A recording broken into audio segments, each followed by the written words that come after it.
No, welcome back to the Cloud Ninja podcast. Today we have a very special guest. We have Michael Schwalbe. Thank you so much for joining us. He is a director, a writer, a voice actor, a singer. He was the voice of Blake Shelton's 2013 CMA promotional campaign, a graduate of Belmont University with a degree in music business. This man is the voice of Kawaki from the Board So anime, video games. I even saw a few of his promotional material for cartoons like Amphibia. And yeah, we're honored to have you, man. Welcome, welcome. Thank you so much. Oh my God. I'm bored. Right. I had to do it. I'm sorry. Man, going with the deep cuts. I think the Blake Shelton thing was my very first voiceover gig I ever had back when I was still trying to hack it in the music industry. And then Very nice. when that happened, I was like, wait a minute. If I'm good enough for Blake Shelton, I'm good enough for anybody. Very nice. So that's a good way for us to kind of segue into maybe like my first question is, how did you get into the music business? You said like Blake Shelton was your first kind of foray into something major or big. So the music business, and then also the voice acting. Okay, cool. So the short version is I wanted to, so I did. The slightly longer version is I claimed that I was a professional and then I never proved myself wrong. The slightly longer real version is that I was in Nashville. Well, actually, to back up even further, I had been going to college for, like, as kids do, having no fucking clue what I'm supposed to do. Oh, am I supposed to not swear? Is this family friendly? Oh, you are in the right place for swearing, sir. Knock it out. That's all you. And so I'm like, I don't know. I like writing, journalism, and I love history, anthropology, archaeology. I want to dig shit up. And so I was like, just doing that. And then like found out, wait, I want to be a rock star. Mom, I'm going to drop out of college. I'm going to move to Nashville. I'm going to be a rock star. And to her credit, she was like, well, what if we find you a school in Nashville and like you try to transfer instead? And I was like, that's probably smart. So went to Nashville because that's where the music is, and started my first metal band, and just started trying to hack it in the music biz. Graduated with a degree in music business, which is like only a degree in Nashville. And then after seeing, like, I don't know if any of you kids listening are familiar at all with like the history of the music biz in the last 20 years, but things have been really bad. And so around 2010, everybody's hair was on fire, industry in free fall, everybody's going under, record labels closing everywhere. And so I'm like, what else should I be doing? Was that related to like the recession, or was it something completely different? Well, that's a good question. So the so the recession didn't help. The 2008 housing crisis kind of fucked everything up, but it had been starting a lot earlier. From like 1996, I think, was like the peak of the music biz. That was when people made the most money.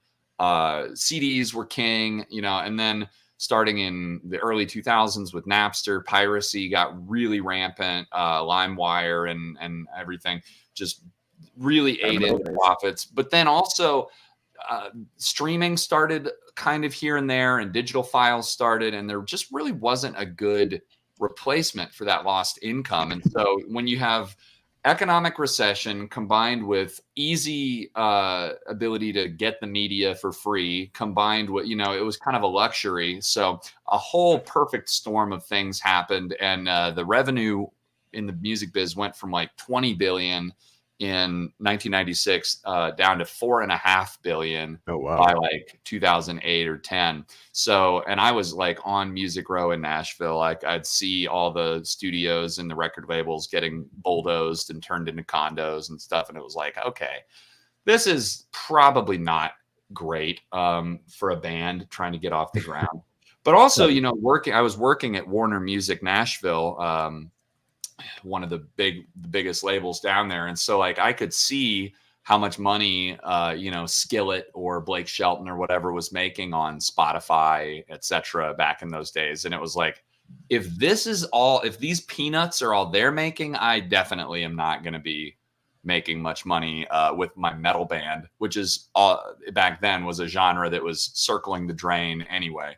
So I was like, what else can I do with my voice to make some money? I know I love making stupid voices, and I think I'm pretty good at talking. So I'll just try this voice acting thing. And that was a good decision, I think, in hindsight. I think so. Yeah. It's been 13 years later. Here we are. Yeah. Thank you, Ariana, Queen of Pop. W indeed. W back to you. Very nice. Very nice. Very nice. So kind of piggybacking off of that, it seems like the timing was kind of off for the run for the music career, but you made a pivot, you made an adjustment, you adapted to the circumstance, and here you are. It paid off. And my grand plan is coming to fruition, where I have now I've gotten good enough at that side of things that people are like, maybe we can take them seriously in other genres too. So I've started slowly steering my way back into music. I did I've done singing for commercials for Purina and Spam and McDonald's. I got to scream the McDonald's jingle for Sing 2. So nice. And then I've done some tracks for video game soundtracks. I did a track for PlayerUnknown Battleground Mobile, where I wrote lyrics, wrote melody lines, performed lead metal vocals. It's kind of a baby metal-esque song. So yeah, so that's been kind of fun. Got the old boys in my band back together, and we put out a new single earlier in the year. So getting the band back together, because metal is kind of a hot thing again finally. So yeah, that kind of segues into a question I had for you, because I didn't know that you were a musician in the research that I did for you. So it looks like metal's going to be one of the three, but what's your top 3 genres of music? Oh man. Well, I mean, anybody that knows metal knows that there's probably more kinds of metal than there are any other, maybe electronica or something. It's just a hugely diverse genre. So metal, I would say progressive metal and its subgenres is one. And then I love really moody atmospheric bluegrass, or really bluegrass in general. I love bluegrass. And fingerstyle guitar has gotten me through some really hard times. And then if I'm not listening to either of those, I'm probably listening to some really nasty drum and bass, or industrial, or nice. Or just singer-songwriter shit. My music playlist is insane. Everybody says that they listen to everything, but they're all dumb and wrong, because I listen to everything, and so I'm the benchmark. I listen to so much shit.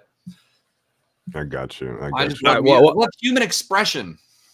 Well, I have to ask about this. This is pretty much one of the only bands that I do know, because I'm not too much into rock or heavy metal. I know Linkin Park because I did watch a lot of today. I guess I'll fix you. But I've seen a lot of the Linkin Park AMVs back in the day. This is probably 2011, 2012. Even when I didn't even really watch Naruto, I just knew about it. Did you ever watch those? Oh yeah, of course. Although a lot of the AMVs I was listening to were like Hellsing AMVs, with Nightwish, and the really epic sweeping Swedish metal in the backgrounds and stuff. But I mean, Linkin Park, when you say AMV, the brain just goes to Hybrid Theory and Meteora. Yeah. That's or Transformers maybe. All right, so just and I've been listening to the shit out of Kendrick lately. I fucking love Kendrick. Nice. Yeah, Kendrick's nice. A minor. We're going in a different direction. Okay, I like it. I did want to ask real quick before we did switch off of rock. If you were to recommend at least, I guess, 2 or 3 bands to a brand new, never listened to rock before, who would you recommend?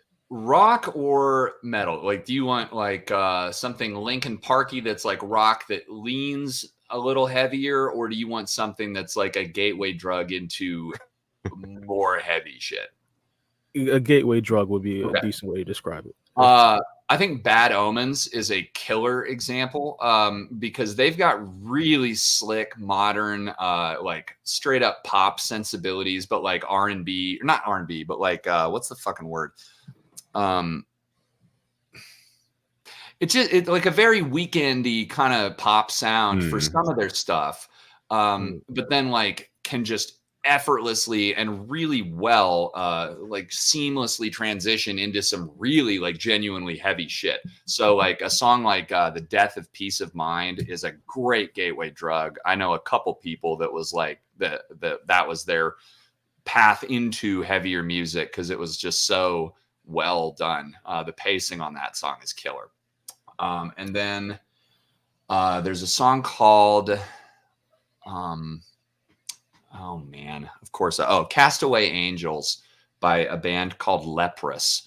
That is one of the most beautiful and well-paced songs ever. And it's probably more melodic and easy listening than you would think for like rock, but it gets a little jammy in the middle and a little vibey and groovy. And I think it'll be interesting enough to you that you'll look up some of their other stuff, and then that is where the rabbit hole begins. All right, thanks. Thanks. I'll look it up. Oh, you had a question, Mel? Oh yeah, since we're still on the music topic, what's like a movie that has like one of the best kind of almost like metal soundtracks, but like I'm thinking like Queen of the Damned. Have you ever seen that movie? I was gonna say Queen of the Damned. Yeah, it's fantastic. That was like the sound of my childhood, or at least my teenage years. So man, good. Aaliyah is so amazing. That movie just guts me. But when I think of a soundtrack, like a movie with like the perfect soundtrack, like Queen of the Damned. Instantly. It's so great. Although it is hysterical seeing Jonathan Davis's voice coming out of not Jonathan Davis. I'm going to be a bad person to ask for that though, because I do not watch movies like at all. I don't watch TV like at all. Same. For soundtracks, I don't know. I don't know if I was actually thinking recently, not long ago, of like, why is it that like the movie soundtrack thing is not really a thing anymore? Aside from, there was The Greatest Showman had a great soundtrack, but that's like a musical. So that's totally different. Whereas Queen of the Damned is not exactly a musical. Might be a musical. I mean, kind of is. It's great. So, I see the Pac shirt. Haha, fuck you, Diddy. No, it's funny. We were saying we're gonna have that topic. Once we finish our interview with you, we're gonna talk about the Diddy stuff. So that's funny that you said that. But yeah, okay. So no, yeah, we can segue into the board. Oh yeah, I want to ask, how did you come across the role of Kawaki? In my personal opinion, that's probably like one of the best roles in Boruto. Period. Like either him or Boruto, but Kawaki's definitely probably top 3. That was my question as well. Like, how did that land? Yeah, it was. It's probably going to be pretty underwhelming for you. So I was at my Los Angeles agency at the time, CESD, and I just, every day our agents send us auditions, and we do anything between like 3 to fucking 12 if we've got just a huge pile to record. And it can be everything from, well, depending on the talent, if you're somebody like me who just does everything super well, then you're getting lots of different genres.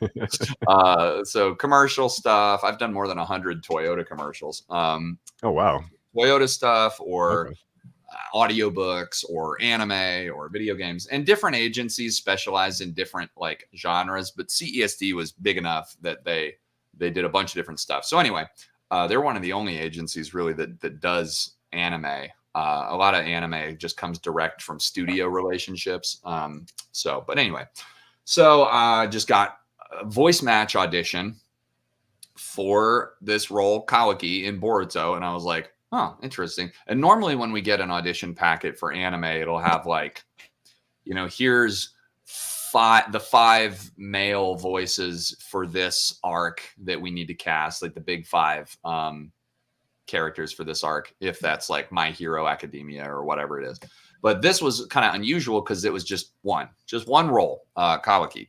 And I was like, huh. Okay. Let's see. They played like, the clip in that first episode, which by the way is not me. It's a different actor. That's crazy. Yeah. Thanks for bringing that up. It's someone named Christopher. Chris Nyosi. Yes. He sounds a lot like Sasuke's voice actor. Yeah. I hear that a lot, but then I hear a whole lot of uninformed, bad taste people that also say I sound a lot like Sasuke, and you just can't fix everybody. So anyway, they gave that scene and they wanted you to do a voice match. So just like record your version of that scene. And so I did, sent it off. 2 weeks later, I got a call back that was like, hey, we want you to do this again.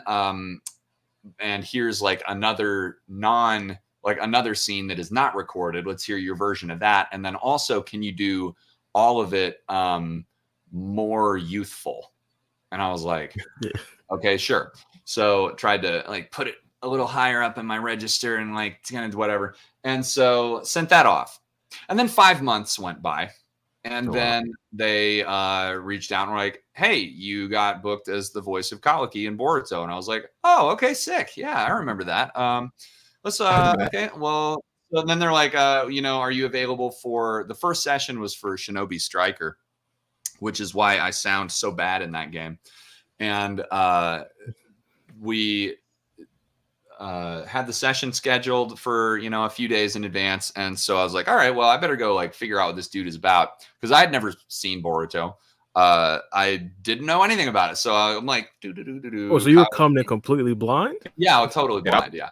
Okay, that was one of my questions. Like, when you into Boruto before you even like.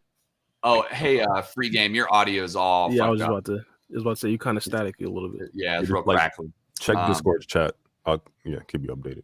But so then I went to YouTube and I just Googled Kawaki Boruto and watched the first scene again, and then the next one I saw like 2 down the row was like Kawaki versus Garo, 7 million views, and I went, oh my god! I was like, what? This might be something here. Oh yeah, I was like, oh, this is a much bigger deal than I realized. And joke is on me because it actually wasn't, because Viz has done like nothing with the show for 3 years. But at the time, we throwing shots at Viz. At the time, well, I'll tell you now.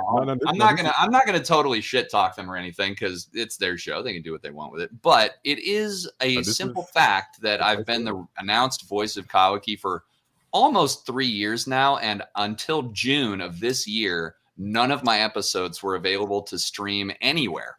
Period. Oh yeah, that's Naruto. The only place that the dub was available was on Blu-ray and DVD sets. So not exactly the most accessible dub ever. As a result, hasn't really been that pivotal for like my life. Yeah, that's kind of been a thing ever since Naruto. You should.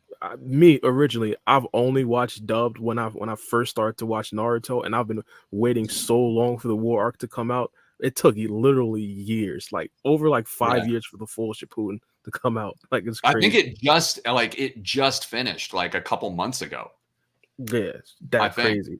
I recently went to Hulu and I seen Boruto up until like episode, I think, 2. It was through the Boro stuff, so I think that's good. Yeah, they just on June 1st they uploaded up until like 250 or something like that, and I was like, yeah, I exist.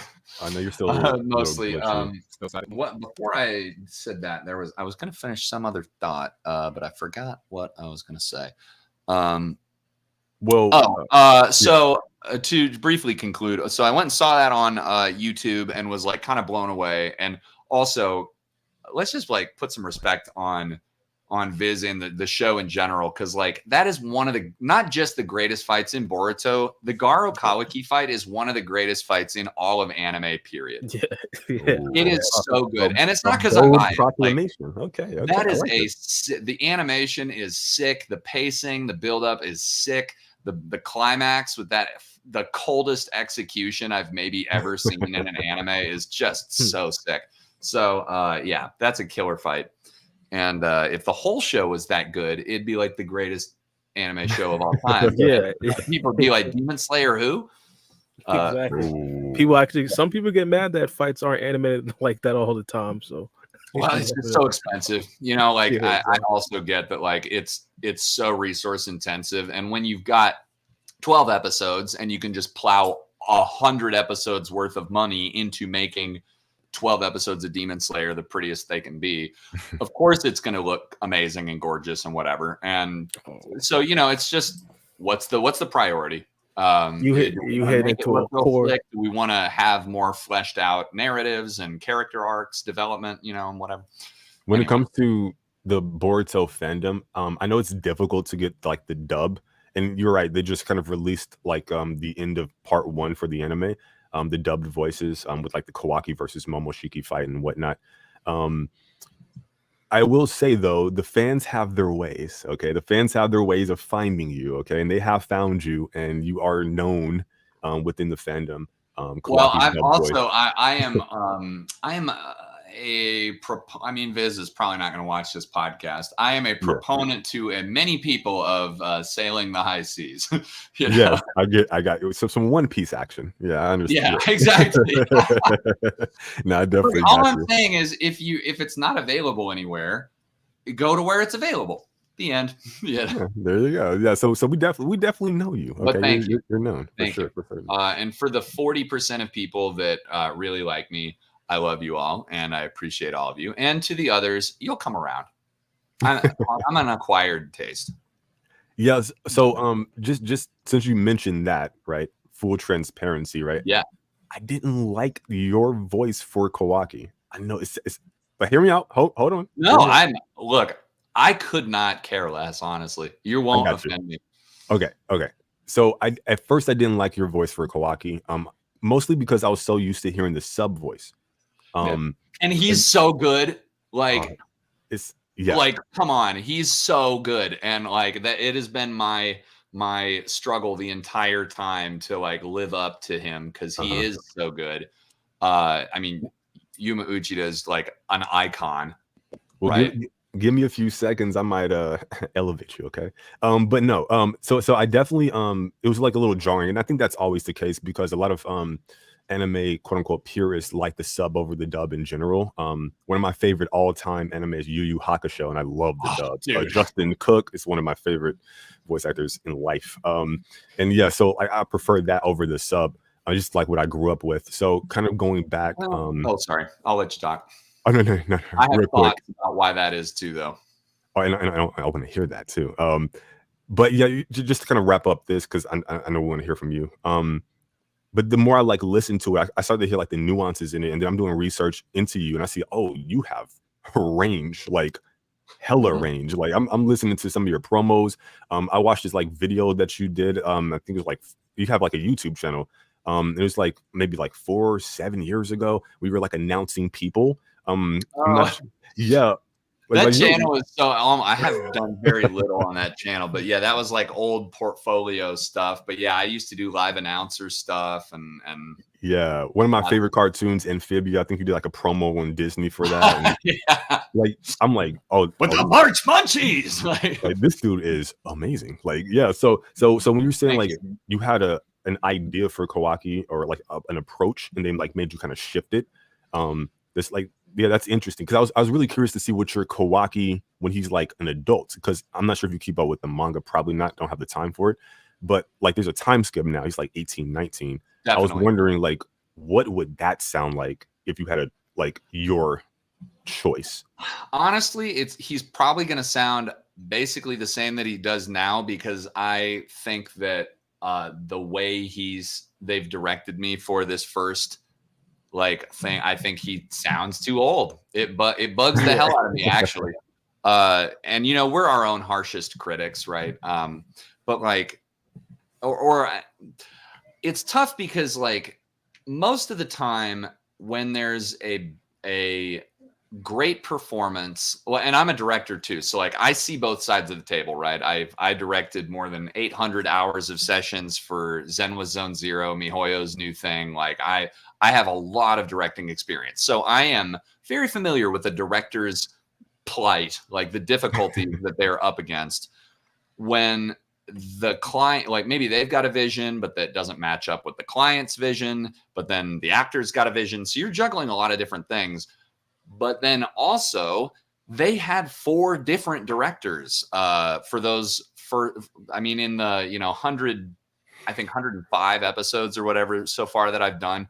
So the first 2 episodes that I did were with a completely like 189, 190 were with a totally different director than the next like 15. And then I had a third director for the next like 20.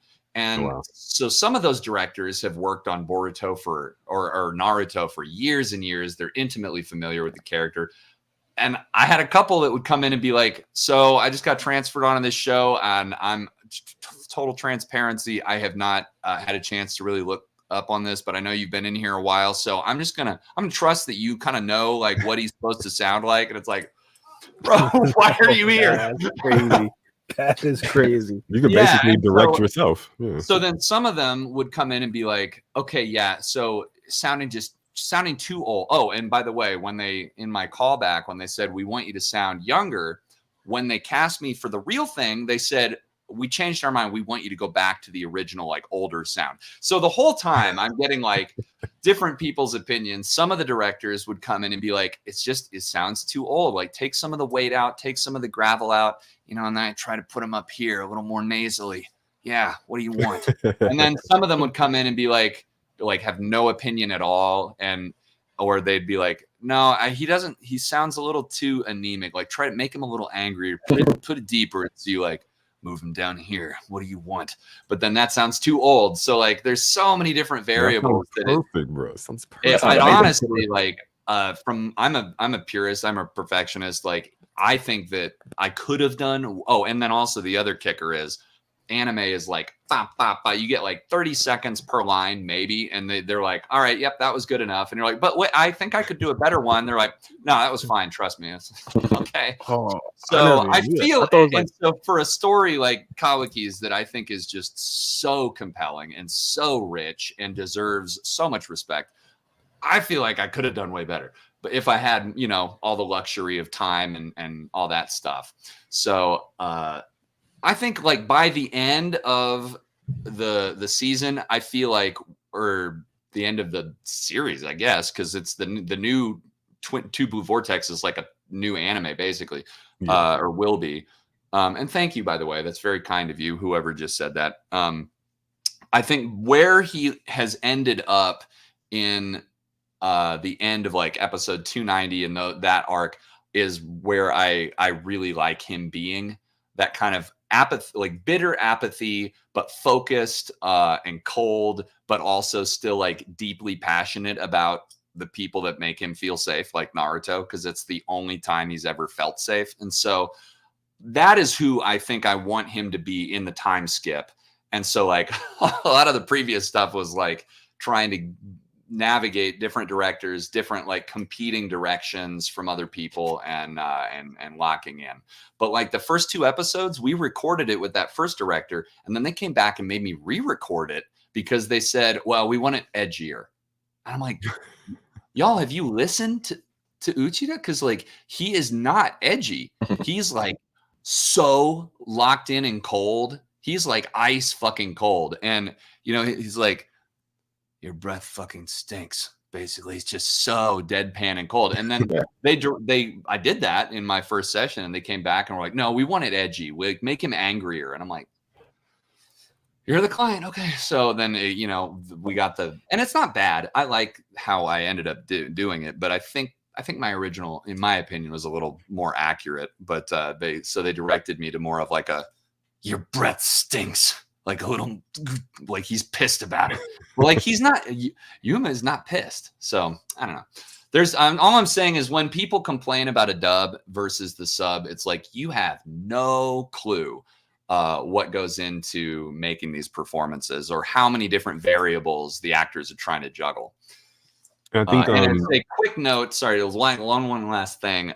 You mentioned Yu Yu Hakusho, and the thing is, the reason a lot of the old dubs are better is because those came into existence when the actors were, and this might piss off some actors, the actors were like still acting the scene, and any of those like anime sounding lines, the ones that are like, you took everything from me, you know, the like classic anime sound that we think of when we think anime, the really over exaggerated performances, they had to do that because sometimes lines are just, you've got like way more space than you have like English words. So you have to over exaggerate them to fill the flaps, to fill the space. So sometimes you get that sound, but then now we have a generation of new actors that have grown up listening to those performances. And so they think that's what anime is supposed to sound like. And so they just do that like on all the lines rather than thinking why the lines sounded like that. Does that make sense? Yeah. It's like acting out of sound rather than motivation or necessity. This is a very like nitpicky, like nerdy thing. So right, it's like it's like real life. Like we're having a conversation now, I'm going to like inflect a certain kind of way, but if I'm in an argument, that's a completely different context. So you got to factor that in. Exactly. But then if we translated this, some of the lines, you'd have to speak them really quickly to get through it in time in order to fit the translation. Or some of them, you'd have to really take your time in order to fill that line.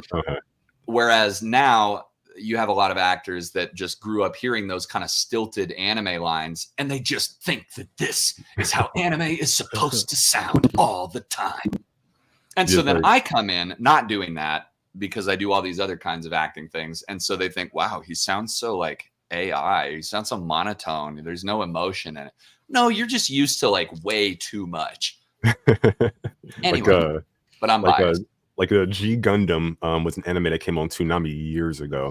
One of the most over the top dramatic burning thing. Like, it's so I definitely know what you're talking about from that era. But I think like, listen to Inuyasha, listen to Yu Yu Hakusho, listen to Outlaw Star. They don't sound like that, you know? They don't have that anime sound most of the time. So I think I'll sound a little bit better. I'm sorry. No, you're not. No. Poor free game. It's his show and he can't even talk to me. He's working on it. But I think like interviews like this, like getting in touch with like the fandom and the people who do have those like maybe elitist mentalities like sub over dub, and you can explain the difficulties that go into that process. I think that's like crucial, right? Because a lot of it is just uneducated or just misinformed perhaps, and then you can provide clarity and we can understand some of that too. But there's also some of it like there's a tendency when you like if you're looking at artworks, for instance, a very common thing. Oh no, he's gone.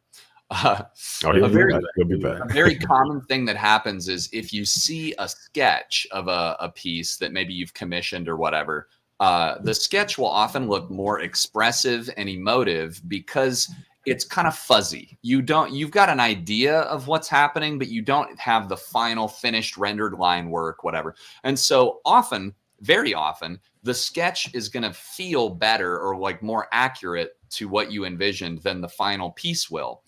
And something similar happens in anime where you like the listener can hear like a sketchy, blurry vision of emotion, but they don't understand what the words are. So they don't understand the perfect inflections or the pacing of the copy. They don't understand the like granular nuance of what it is. So they get like the general shape, and then they can just fit their own vision for like what they're probably saying onto it. So it makes it sound more accurate to their mental image in their head, especially when they got the words, subtitles on the screen, versus the finished line work of the totally understandable English copy that they have much higher standards for because they speak English. They understand like what it's supposed to sound like.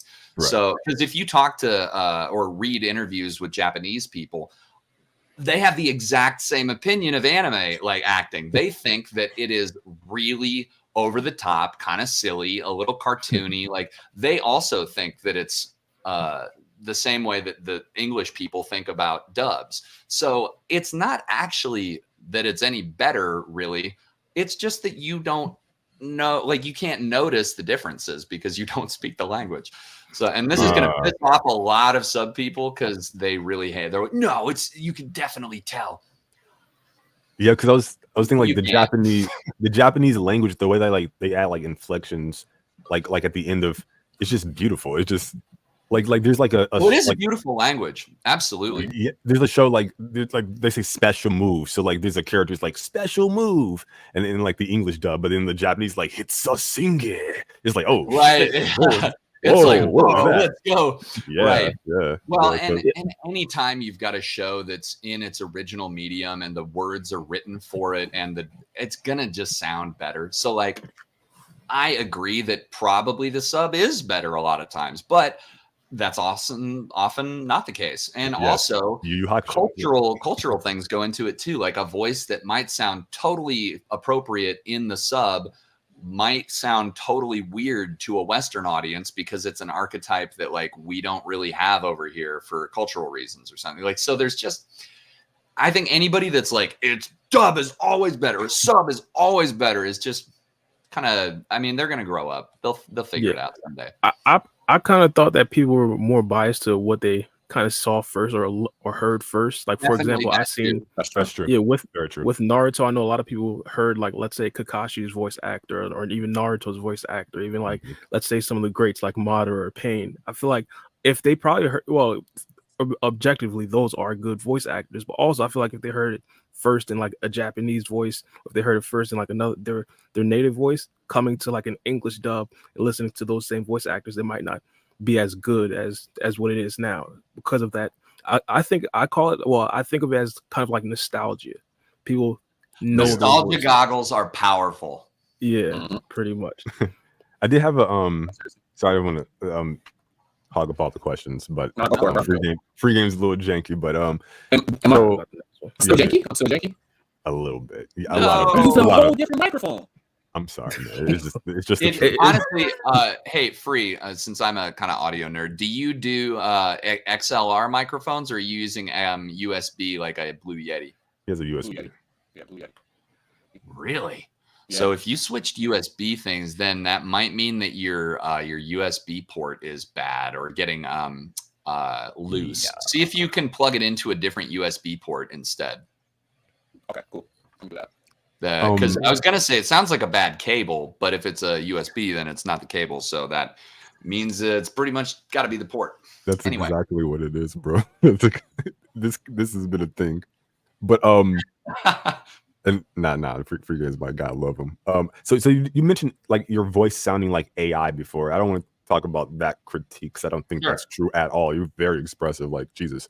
But what are your thoughts about AI and like the future impacts that it can have in the entertainment industry and music and your line of work in voice acting as well? How much time you got, girl? I mean, okay. To just make sure that there's no misunderstandings, generative AI is a ontological moral evil, and any company that is using it should be penalized incredibly harshly and or forced out of business. That heavy.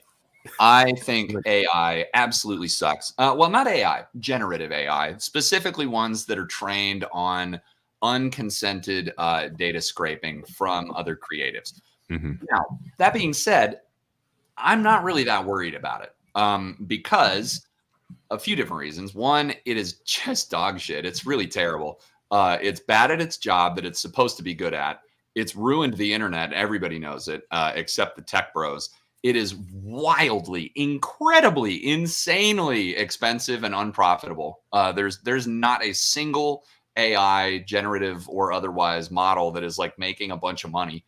And it is horrible for the planet. So you've got Google that is literally increased its emissions by 50% because of the data centers that are needed for the models.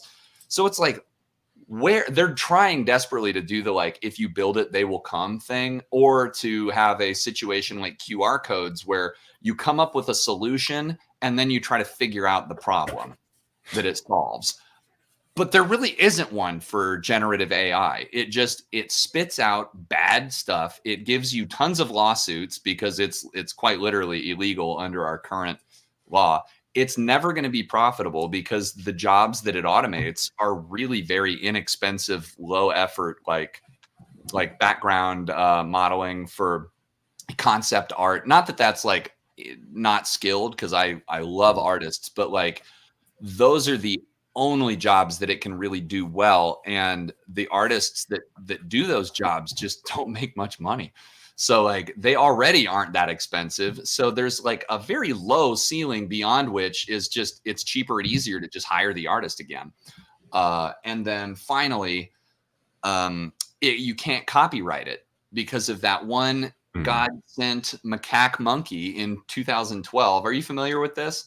The monkey that saved all of humanity from generative AI? I'm not. Let us know this about is it. one of my favorite stories of all time. So I'm actually gonna go find the link. Share this with your viewers because this photo is so great. Frequently link it. Go here. I got okay, I'm gonna send you a link here in the chat. I love this photo so much. So this motherfucking monkey, putting it in the chat here. Gotcha. And I don't know if you can like put it up in the thing or whatever, or just share it to people later.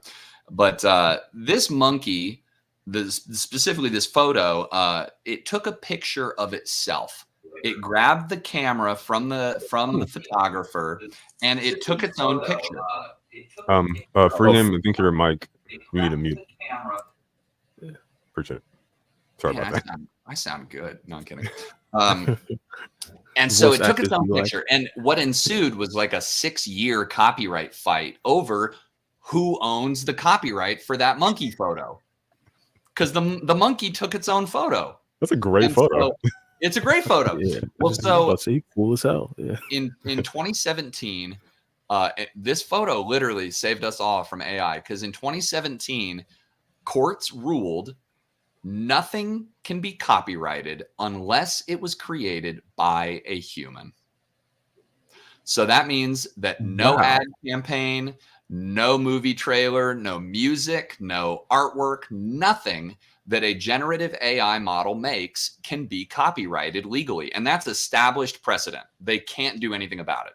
And so for any real brand with like any real clout, they're never, ever going to use generative AI for anything because they can't own the finished product. They can't monetize it.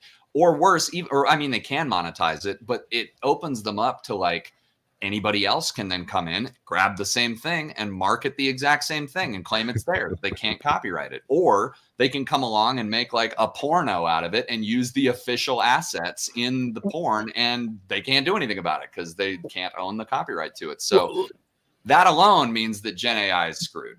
Well, let me ask a quick question. What if humans make an AI product? Could that be copyrighted? Like, say, what do you mean? Like for example, if I'm trying to make a script and I have like AI voices and I put the AI voices together, that's still so you own, the way copyright works is you own the tangible expression of an idea. So in this case, you own your script. You do not own the performance of that script by AI. Now you would own, like if you hired actors and you signed them to a work for hire contract, that would mean that all the works that they created under the terms of this contract are owned by you. In that case, you would own the performance. But because you can't sign AI to a work for hire deal and you can't copyright that program's performance of your script, you would own the words. You would not own that performance. Oh, okay. Somebody else could come along and like pay you the licensing fee to borrow your script and then make a new performance out of it. And that would be, just a completely different work. Yeah. So Again, I never really knew how big this monkey photo was, but It's big. I've It's seen, really huge. I've seen that photo before. I feel like, yeah, somewhere. It's a nice photo. Yeah, no, it's like one of the most important photos ever taken. Hilariously. How are we doing on time with you? Where's the photo? I hope I sound better. You have me until I'm tired of talking about interesting things. So Awesome. far, I'm doing great. Awesome. Do I sound any better? Sorry, guys. Oh yeah. Yeah, you Better? sound better. I had to restart my computer. It's a little loud, but yeah, you sound good. You sound good. All right. And welcome to the show, Free Game, on his own show. Where's your round of applause, Free Game? What happened? Shut up. All right, so I was watching your other interview, and you stated that the your favorite arc in Boruto was the Ishiki arc, the Baryon Naruto versus Ishiki fight. Yeah, that's a pretty great fight. Yeah. Why is that your favorite arc though, rather than like probably like the car actuation arc, or maybe like the Kawaki arc when he first gets introduced? Why that arc in specific? Well, actually, I don't. Did I say that? Because I don't know if that is.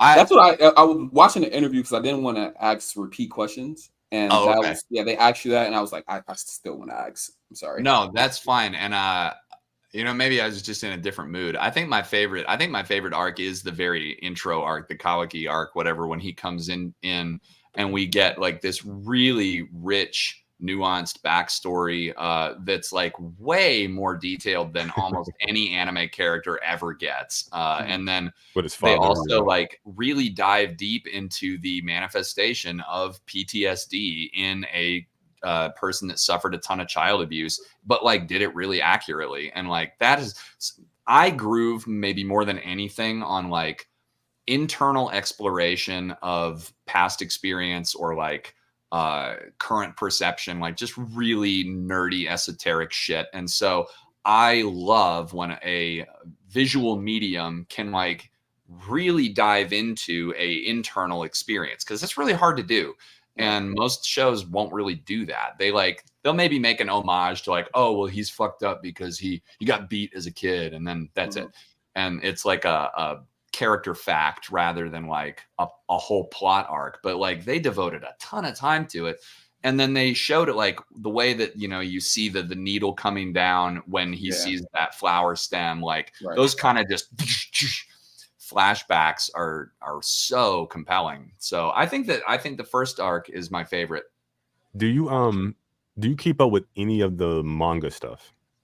I follow a lot of spoiler accounts on like Twitter and whatnot. So I am familiar with the things that are happening and coming for the most part. Just so that then, because it's really hard for me to like stay up on watching the show itself. I was pretty good about it for a while. I watched like, I don't know, 75 episodes or something back when we were still in the thick of it, going through it. Now, I will admit I have not watched more than about 10 of the ones before I came around. But because in the session they don't play you anything other than like the line right before you come in and then the line after, and so it's like sometimes there's a lot of context missing. So I tried to always watch the episodes before I would go in to record them, unless it was one of the ones that was like, you have 3 lines this episode. Kawaki shows up and goes, whatever, and then he like leaves again. So those I didn't watch. I got this one quick question. Well, it's not really quick, but out of all the roles you did, like, because they call it, like when I read your IDME, I think that's what it's called. It really states you like they call you like a vocal chameleon. Like, do you have any roles that you look back on and you're like kind of cringe about, like you don't really like your voice on? Absolutely. Like, I do that for my own like normal life. The role of Michael Schwalbe. In terms of like cringe, there was probably the only roles that I really like look back and cringe on were like, I had a couple, like one of the very earliest games I did, I probably shouldn't even say this, but I back in like 2013 2013 or something, like 2014 maybe, like a long time ago. I did some like mobile games that were kind of a, hey, we've got 20 characters, can you do like 3 lines for each of them? And then there were a couple that were like panda characters, and I used like kind of stereotypical Chinese accent for the 3 lines that they wanted me to do for them. So like stuff that now does not fly, or is like, oh, it's cultural appropriation, or like, oh, you're, this is stereotypical, it's bad or whatever. And so I look back at those roles and it's like, man, why did I take those stupid? I know I can't do I tried really. I went and like looked up Chinese and like tried to get the oral posture perfect, and like I tried to do it justice. But so stuff like that, that's like, if this was on the front page of the newspaper now, I wouldn't be thrilled. Well, I think it's like just your intent. We judge people based upon their intent. So your intent was positive and good. There was no negative intent. And like nobody back then was even really talking about it, or at least they weren't in my white bread, like privileged circles. And so, I took a couple of those things amidst other, like, it was almost, I think it was always like, hey, we got 10 characters. Will you do them all? And in that case, like, what am I supposed to say? Like, I will do all of them, except you have to hire a different actor for $500 to do this one dude with 3 lines, like, right, for this game that lasted a year and then got like shelved. But anyway, I still like kind of cringe. Well, I did. Sorry for you. I was just gonna ask like one more question. Do you have a role that you auditioned for that you didn't get, that you was like kind of disappointed on, that you didn't grab that role? Oh man, yeah, tons. I don't know if I can even say most of them. I think most people have no clue how much we audition. I've done probably over the last 13 plus years, probably something like 15,000 auditions. Dang. I literally, I did fucking 34 last week. So like we are constantly auditioning. It is just that is the grind. So how does one look like? How does an audition look? It really depends. If it's like a commercial thing, it might be the whole commercial copy, and you just go into your booth, bang out your best attempt at a 30-second spot, edit it, like do a few takes, edit it down, send it off pretty much raw. They put music on it, pick which one they think is the best for it. So those don't take much time. If it's like, an audition, like I did an audition last week for a Nickelodeon show, like a recurring character. And nice. And that one, I spent like 2 hours on it because you've got 4 pages of like screenplay, and then they want you to sing a 30-second song at the end. And like, so it's a much more involved thing. If I was going to get considered for that, then they would contact me to give me like a callback, and I would come in and do an even bigger, or maybe like half of an episode or something. And then they would, stack that against their other 3 top candidates and see who was best. So it wildly depends. Commercials might just be like, hey, yeah, this, they want you, are you available tomorrow at 2? You're like, oh yeah, I am. So you do this commercial for Thornton's and it takes an hour, and great, here's the money. Versus the like really in-depth like movie features or animated shows or something that can take hours or multiple rounds of casting to get. So you just never know. But to answer your original question of like roles that I really wish I got, there was is that one even out? I'm not going to chance that one. See, the problem is I don't pay attention to what comes out. So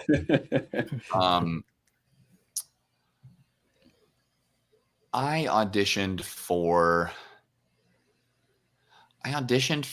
like The Legend of Vox Machina, and there was a great villain that I really wanted that I didn't get. Really, mostly like I do a lot of video games. I do a lot of anime, or I did a lot of anime. Anime has slowed down a lot after I switched agencies. My new agency just doesn't do a ton of it, but I do a pretty solid amount of commercial work. Actually, the real answer is basically any like voice of a major brand. I wish I booked that because commercials pay a hundred times more than any of this character work does, and so I would much rather work 5 hours and you get charged. You make residual income from commercials. Like every time they play a commercial, you get paid for it. Yeah, the more like if they pick up the campaign again, or if it like goes into new markets or something, then you'll get residual income on that. And that's also true for prelay animation, like Western animation on Nickelodeon, Cartoon Network. They also, every time it syndicates and runs again, you'll get more residuals. Video games do not. We do a session fee and that's it. Anime does not. You get nothing. Really? And the anime session fees are shameful. So yeah, none of us do anime because of the money. I got you. Kind of maybe transferring back to the Boruto Kawaki conversation. Yeah. So the reason why I asked you, did you know something about the manga, because you're playing a villain. You know that, right? You're playing. I disagree. And this is what I wanted to ask you about. I wanted to ask you about the nuances of his character and kind of invoke like your idea about the morality of his choices, depending on what you know about what he does. I think there's a large difference between an antagonist and a villain. Yes. I think that Kawaki is the antagonist because he is the primary source of conflict for Two Blue Vortex. Although I kind of I don't know, now that I'm getting like extra up my own ass about it, I kind of think that the villain is still Jigen, because Kawaki would not do any of these things had Jigen not happened. So I think it's like the specter of Jigen's trauma and abuse is still the real villain. And like Kawaki and Boruto are both trying to stop that or to get past it. But just in very different ways. Kawaki is trying to keep Naruto safe and like to do whatever he can to make the world what in his mind is the most secure. Boruto is just trying to get his life back. And so, I'm not going to like try to spoil or anything really. We all know. But yeah, but who knows? The listeners might not. True. Fair enough. But so I won't get into details beyond, Boruto's just trying to get himself whole again, basically. And so, but in both cases, like, are either of them wrong? No. Are either of them right? Kind of both of them are right. I mean, Kawaki is right insofar as who can blame him for wanting to be safe at all costs after a life of fear and pain and like running. And so I kind of still think that it's the real villain, the real antagonist is still his history, his past. Because if he can conquer that somehow, or if Boruto can convince him to get past that somehow, then the conflict is resolved. I think it's an interesting perspective, because if you take from the anime series and kind of transfer it over to real life, there are people who do bad things, and you can kind of blame maybe society or their parents for why they did what they did, but we still hold them accountable for their actions. Don't get me wrong. I'm not saying that he should be given a free pass or he shouldn't suffer any consequences. He probably will. I don't know. They don't tell me anything. I didn't even know when the new episode set was coming out. That's also why I follow the spoiler accounts, because they're the only way that I hear anything. So I don't think that like understanding a motivation or like the true second, third order consequence of what's going to happen or the preceding events that instigated, I don't think that understanding that and empathizing with it means that he shouldn't suffer, because he is making mistakes. He is hurting people, and that comes with consequences. Just a product. I don't think he's a villain, and I think that there's still deeper things that are ultimately fueling it. I think his actions are a symptom rather than a cause. Yeah, I think for Kawaki as a character, I would say I think when I say villain, more so like the flash forward scene, episode 1, chapter 1, you see him going up against Boruto, and then there are assumptions baked into what happens in between, where we are now and then wherever that is. But it's like the making of a villain, I think, is really cool. You use the interesting word like. Yeah, you used the interesting word like mistake. I don't think he's making mistakes. I think he's making choices. For sure. Yeah, I think the character is the interesting thing about him is that yeah, he's a byproduct of his nature and his nurture for sure. But I think he has to be held responsible for his actions. And even in Two Blue Vortex, he's an adult for sure. And in that world, kids grow up really quickly in general. So they sure do. yeah. So like the morality of like what he does based upon where he comes from, I think it's interesting. You mentioned like PTSD. I think that's an interesting kind of like character study about like what a person who suffered kind of in their own kind of way of shaping the world, they kind of cause suffering, right? Hurt people.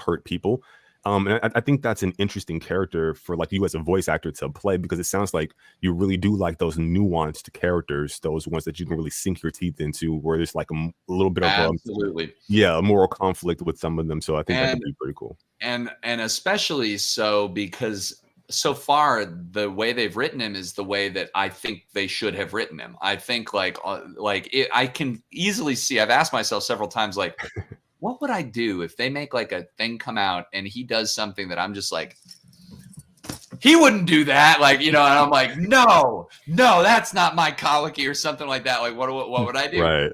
The reality is, most of the roles that we play, we don't get any like choice over that, the story they've written is the story we have to play. But so far, like, I still really empathize with him and a lot of the things that he's doing, and I think that every like choice that they've made is like, yep, that's what would happen. Yep, that's what would happen. Like, just dominoes falling and like keeps on going. I think it's a really great character study of like how trauma can just like balloon outwards into this like butterfly effect, really, of like, beating up one kid too many times leads to this ridiculous thing. Now, that also being said, though, I still think that the opening scene is going to be a misdirection of some sort. I don't think that they are going to, especially now that we've seen just how like cerebral and unexpected some of these choices that are being written are. I kind of think that like it's going to come out that like, oh, that opening scene wasn't what you thought, plot twist. Like, I don't know what it's going to be. But I wouldn't be surprised if it's like, we made you think he's the villain, but he's kind of somehow not really. But then also, like, you could argue that, I mean, Boruto kind of a villain in a sense, like he's got this world-ending evil in him that he's also fighting against. That's also, I mean, you could argue the ultimate source of conflict. Like, if he wasn't there, Kawaki would, if that threat to Naruto didn't exist, Kawaki wouldn't have done all that shit. So, just saying. Yeah, no, it's definitely interesting. I think at the heart of it all, like the foundation, is something I always say. It's not what you do; it's how you go about doing it. That's like really important. And I can imagine like a character like Kawaki can be like not a little difficult to kind of work with, from a voice acting standpoint, but also kind of like not difficult in that like you can't really do it. It's more like he's kind of one note, mostly because he's trying to put forth strength, so he doesn't really like show sadness or weakness too much, but he's also like self-loathing, so he like hates himself, so he got it exactly. So it expresses, what people don't get. It expresses itself through like anger or whatever. He's putting forth like a facade, but at the end of the day, he's like this scared like child who's just trying to make the world like a perfect place for himself, and in so doing, he's causing like trauma for others. That's why I think he's the making of an excellent villain. Or we could get that twist that you're talking about. But yeah. No, you're spot on. I couldn't agree more. I think that a lot of and I mean, that's one of the other reasons that I empathize with him, right? Is that like, I think all of us have had those moments of depression that gets so crippling that like you can only focus inwards. It makes you so myopic that the suffering of others, I can't even keep myself from suffering. Why should I give a shit about other people? And that's the hurt people. Yeah, pernicious thing is that it turns you into a bad person. And whether that's just being selfish to your friends or being callous and blunt when you should have been kind, whether it's like you know, using, like you said, really self-loathing, destructive language or self-sabotaging and that kind of stuff, you just get stuck in this trench. And so I think that he's like deep in that trench. You know, he probably doesn't even really notice that he's hurting other people. Or if he does, it's like, well, I'm in this much pain. Why shouldn't they be? Yeah. Kind of like bitter, pervasive apathy. And it's really seductive. That's a good word, seductive. Yeah. Yeah. It's like, you know, I think I mentioned this in that other interview that like that Gautier song, you can get addicted to a certain kind of sadness. Like it really is true. Yeah. You really can. And then it feels like if you get out of it, if you start feeling a little more hopeful or good again, it's like, this is wrong. No, don't I know how shitty my life is? Don't I know what a piece of shit I am? I shouldn't feel good. This is wrong. I'm going to go back to that. And you just can perpetuate the cycle. I'm glad you know his character so well, though, to be honest. Yeah, he really does. He really does. You know, I'm just a really good actor, and no, I can't. Yeah, no, but like when it comes to be like, because like certain actors, like when they're doing a certain role, they try to like engulf themselves into that character.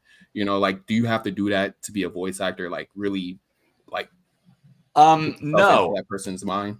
No, you don't. Well, no, you don't. Because what's the best way to answer this without sounding like a completely pretentious pedant? I think so. I think what you need to do to be a good actor is you have to do that to yourself.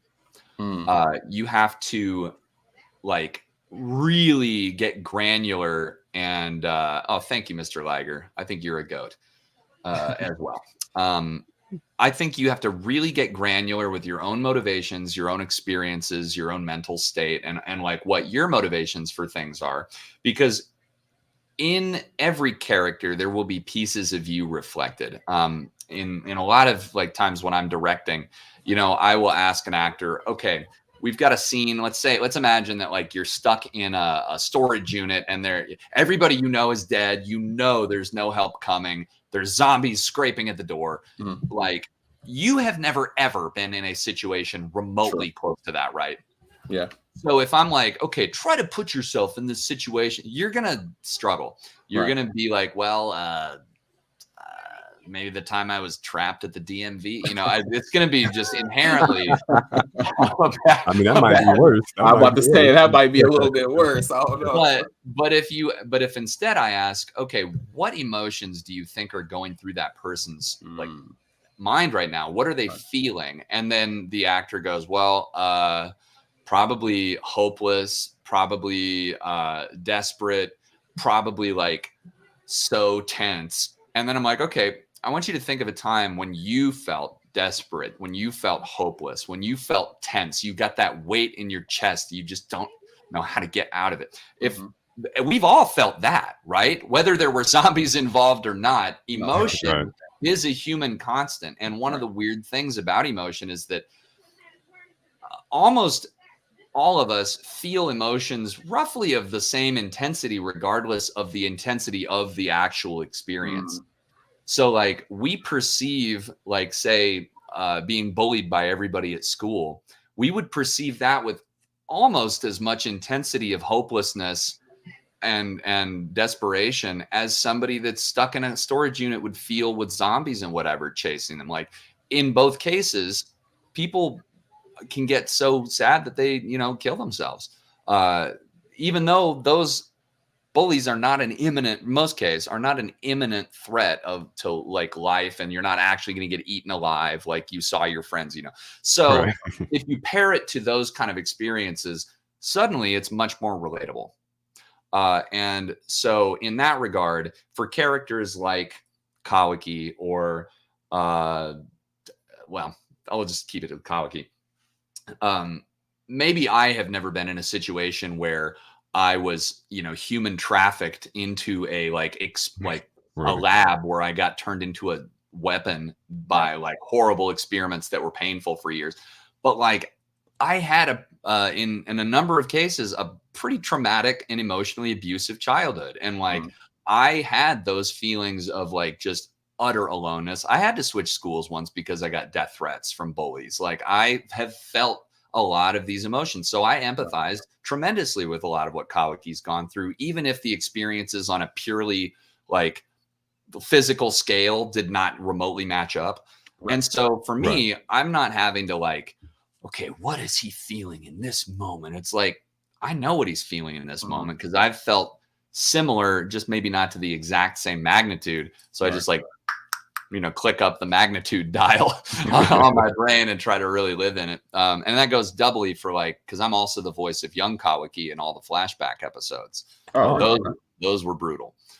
So yeah. No, that's an excellent answer that you just gave. I didn't really think of, well, maybe my first thought would have been to dive deep into the character. And then second, what you said, it's like lived experience makes you a better performer. It does. I tell like I'm coaching a lot of actors right now because with the video game strike going on, I normally I don't like coaching, even though I'm woefully burdened by an excess of talent at it. And so I've been having to coach to make some ends meet while we're all on strike. And one thing that I talked about, actually it might have been just yesterday with an actor, was along these same lines that like, he was worried that he had spent too much time, like he'd waited too long to start. He was in his early 30s or whatever, and he sees a lot of people, including myself. I started when I was like 25, I think, starting really pursuing acting seriously. And he was worried that he had spent too much time and had missed the window to get into. He's too old now. And kept talking about like, I don't know if I can like juggle trying, my other goals or like my trips I want to take or like stuff with the availability that because actors, you kind of got to be chained to the microphone a lot of times with how many auditions you're grinding. And I was like, look, you need to stop thinking about life and acting as two different things, or that like you're doing life at the expense of acting. If you are trying to be good at acting, you need life in order to fuel it. You need those experiences and you need those emotional connections with people, places, things to pull from. That's your emotional toolbox as an actor in a sense. So every new thing that you go do, whether it's a cross-country dirt biking thing, if you go backpacking somewhere, if you go like have a fling and a one-night stand and you get your heart broken from something, like all of those things are directly going to improve your acting. So go live your life. Acting's always going to be there. There's always that next audition, So it's not one or the other. It's both. And so the more life you live, the more experience you'll have to put authenticity into a performance, even in a kid's anime like Boruto. Very nice. I didn't really get to look at your whole discography, but are you anticipating on doing like any like on camera roles as far as acting goes, or is it just my brain is just way too broken for on camera? It's too many plates to juggle. I've tried, because a lot of times we'll get on camera auditions now. Well, maybe not a lot of times, but they'll come through. And usually in my case, it's like performance capture or motion capture for video games, because often, like for instance, Resident Evil, you got the suit, the mocap cameras. And so they're memorizing the lines. They're on camera essentially. And then they put the CGI veneer on them.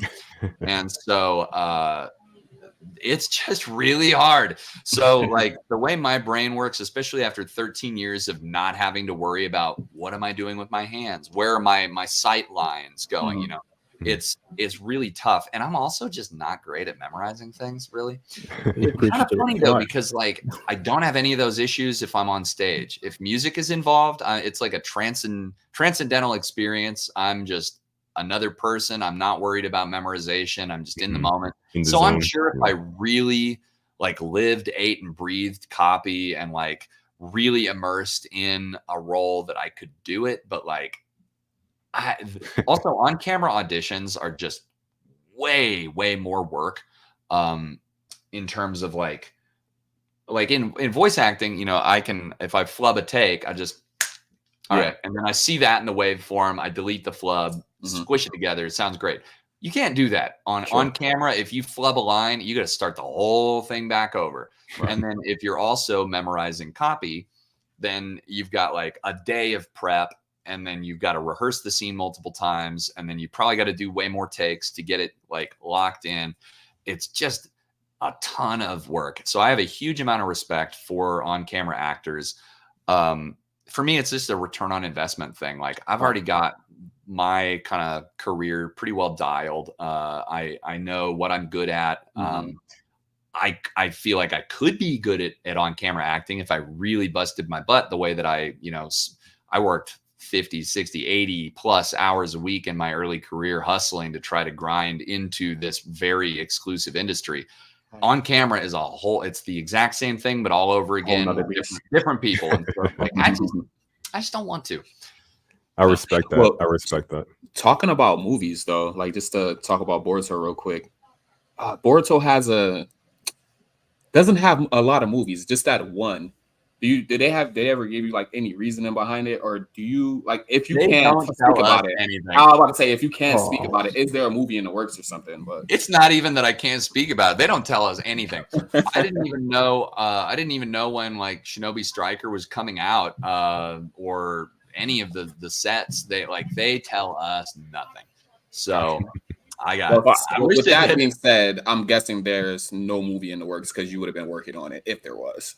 No, you never know. He might get a call tomorrow. You never know. Yeah, true. True, I might. Yeah. No, I will say that every single thing that I have recorded is now out. Gotcha. Okay. Nice. All right. And the last, and to give you an idea of how far in advance they run, the last dub episodes, I want to say, I think I looked it up in the during the last interview. The last session I had for Boruto was August 9th, 2023. So, wow. And it or at least for the show. Then we had another, the Storm Connections. We did a couple things for later on, but those are out now too. So, yeah. So right now we're just also in, it's like a year and a few days in advance. So who knows, but it might be a while. I did have one final question for you. Go for it. You're an anime fan. I think I saw this in an interview. I grew up being a huge anime fan. Tons of anime were really pivotal for me. I had like 100+ manga in my bedroom when I was in high school. Wow. So like I was big into it. Nice. For Neverworld. Yeah. Okay, so just as a closing, what's your like top 3 favorite recommended anime that you? Oh man, I mean, I'm an old head now, I guess, but I think. For me, Outlaw Star is like the anime. Yes. I think it's what Cowboy Bebop wishes it was, and that's no. No, get him out of here. No, get him out of here. All I'm saying is, all I'm saying is that if everybody here had never heard of either show and you watched both those shows, you would like Outlaw Star better. I'm getting into Outlaw Star. I know it's streamed on like Toonami when I was a kid, but yet like it's really so good. It's like very philosophical too. It is, and that's probably why I like it more. Is that there's a more linear storyline. It's super philosophical. I like the world. Characters are just shitheads. They're all just terrible people, except for Jim. And the artwork is spectacular. The hand painted backgrounds just gorgeous. I bought the DVD set in Suncoast in like 2003 for $95 in 2003 money. So like I still have my 2003 money. I still have my DVDs.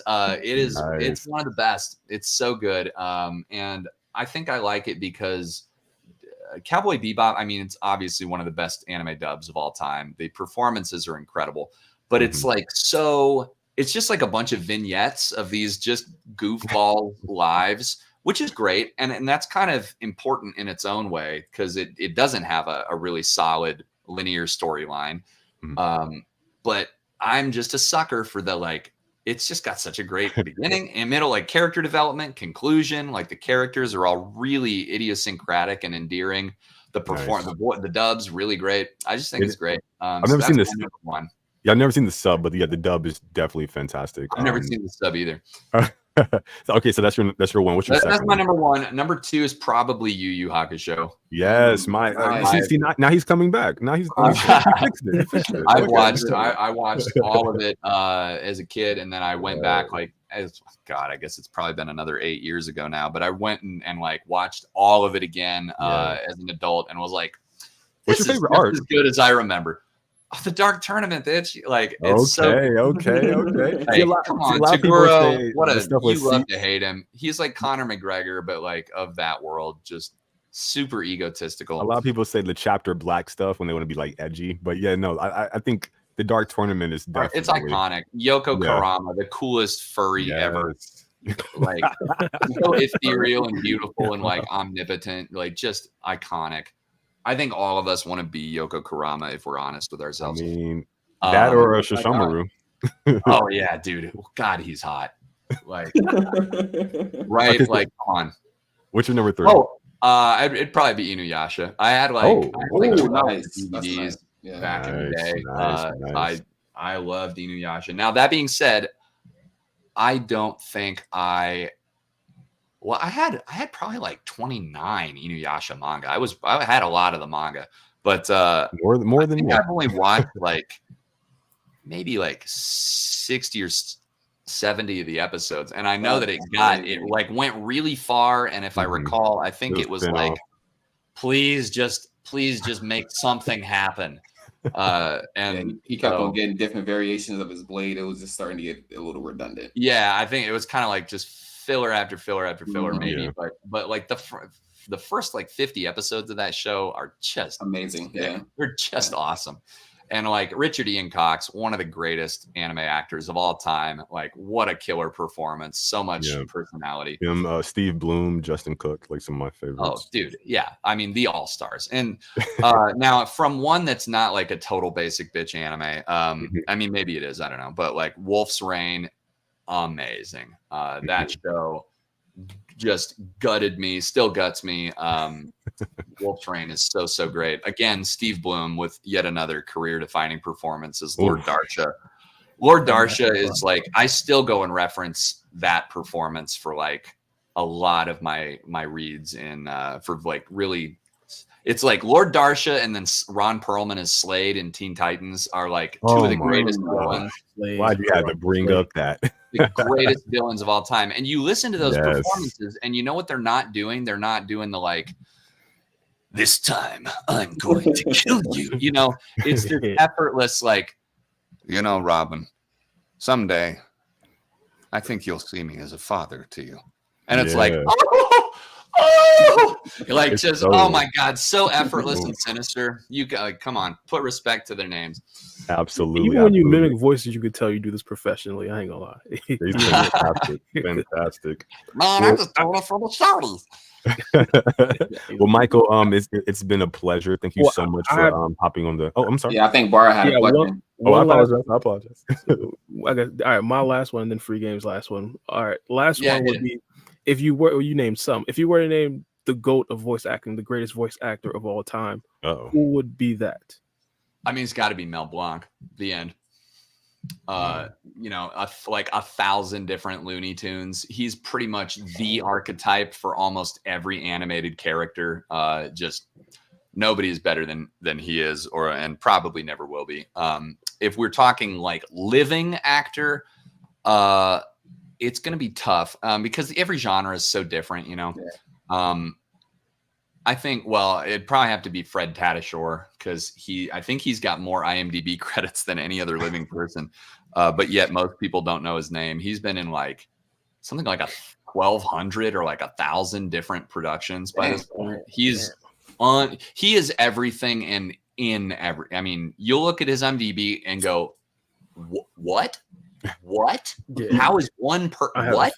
He is my life. Like. Yeah, literally. No, he's in terms of like who's been the voice that is probably the most iconic to me, it's got to be Jim Cummings because I live, eat, and breathe still to this day. Winnie the Pooh. Let's show some respect on Winnie the Pooh over here. Oh, okay. Yeah, we got respect there. And you know, he's just so many other great voices. Wait. Sorry. So you're definitely a Disney Channel over Cartoon Network and Nickelodeon? No, but I think the thing is that Disney used the same people way more often, and so like you know them more. Because like I don't know if I could, aside from like Grey Delisle or Debbie Derryberry or a lot of the like that era Nickelodeon actors or Cartoon Network. I don't know if I could name a ton of them. Whereas I definitely can name Maurice LaMarche or Rob Paulson from Pinky and the Brain and everything else, or Fred, speaking my language. Speaking my language. So out of those three, which one? Oh, and then D. Bradley Baker is amazing. One of the best character monster like creature actors of all time. And then Alan Tudyk is also like. Now you're putting us on. Okay, dude. You'll know every single one of these people. Alan Tudyk is probably one of the most versatile and talented in terms of like big budget films because he does on camera shit. He's everything from like the chicken in Moana to like King Candy in like Wreck-It Ralph. Like he's just everything. He's so good. I love the passion in which you speak about these people and like the industry that you're in. You're very well versed in. Here's the thing. Yeah. I realized a long time ago that my life had never gotten any better if I didn't like something. So I set out to try to cultivate appreciation for as many parts of life as I can. That's great. That's good. That's good. Great philosophy for life. Good message. I might take that and go. Okay. Sorry. Because I'm kind of bogarting their like final questions, but I have to know this. Okay. Because you're good, Mello. Disney, Cartoon Network, and Nickelodeon. Which one's like the best for you? And there's objectively one answer, so be careful. Let's hear it. Come on, you got it. I think from me growing up, it would have to be Nickelodeon. Oh no. Well, you can't. And that's mostly because I grew up in the middle of nowhere, and I didn't have Cartoon Network or Boomerang until I was in my like teens. Respect. And also we didn't have Disney Channel, so it was just the choices were limited. So now Rugrats kid, like, I rock with it. In terms of like movies and like media, I live, eat, and breathe like old Disney. Was really great. Obviously Winnie the Pooh's great, but like Goofy movie, the best of all time. What about Winnie the Pooh do you like, by the way? Sorry. Just curious. The performances are great. I love how it like depicts a child-friendly world in which the characters are not childish. Oh, that's nice. It deals with adult themes, but it is inclusive. We've got mental health problems over here with like, why does everything bad always happen to me? And yet they still always go and include him. Despite him being a wet blanket, you got anxious Piglet. Like, so you see tropes of humans that are like depicted in real ways, and they problem solve. You've got Winnie the Pooh, who's just a total dumbass, but like, how can you not love him?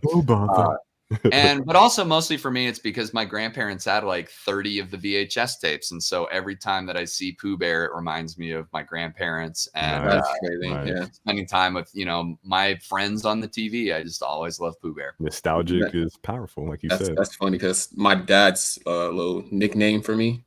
I'm a grown man now, so he calls me Pooh Bear. I'm like, bro, I'm grown. Yeah. Don't call me that. I'm gonna call you Pooh Bear from now on. Just change your name now, bro. That's gonna stick. Oh man, you shouldn't have told us that little story. I know. I forgot about you.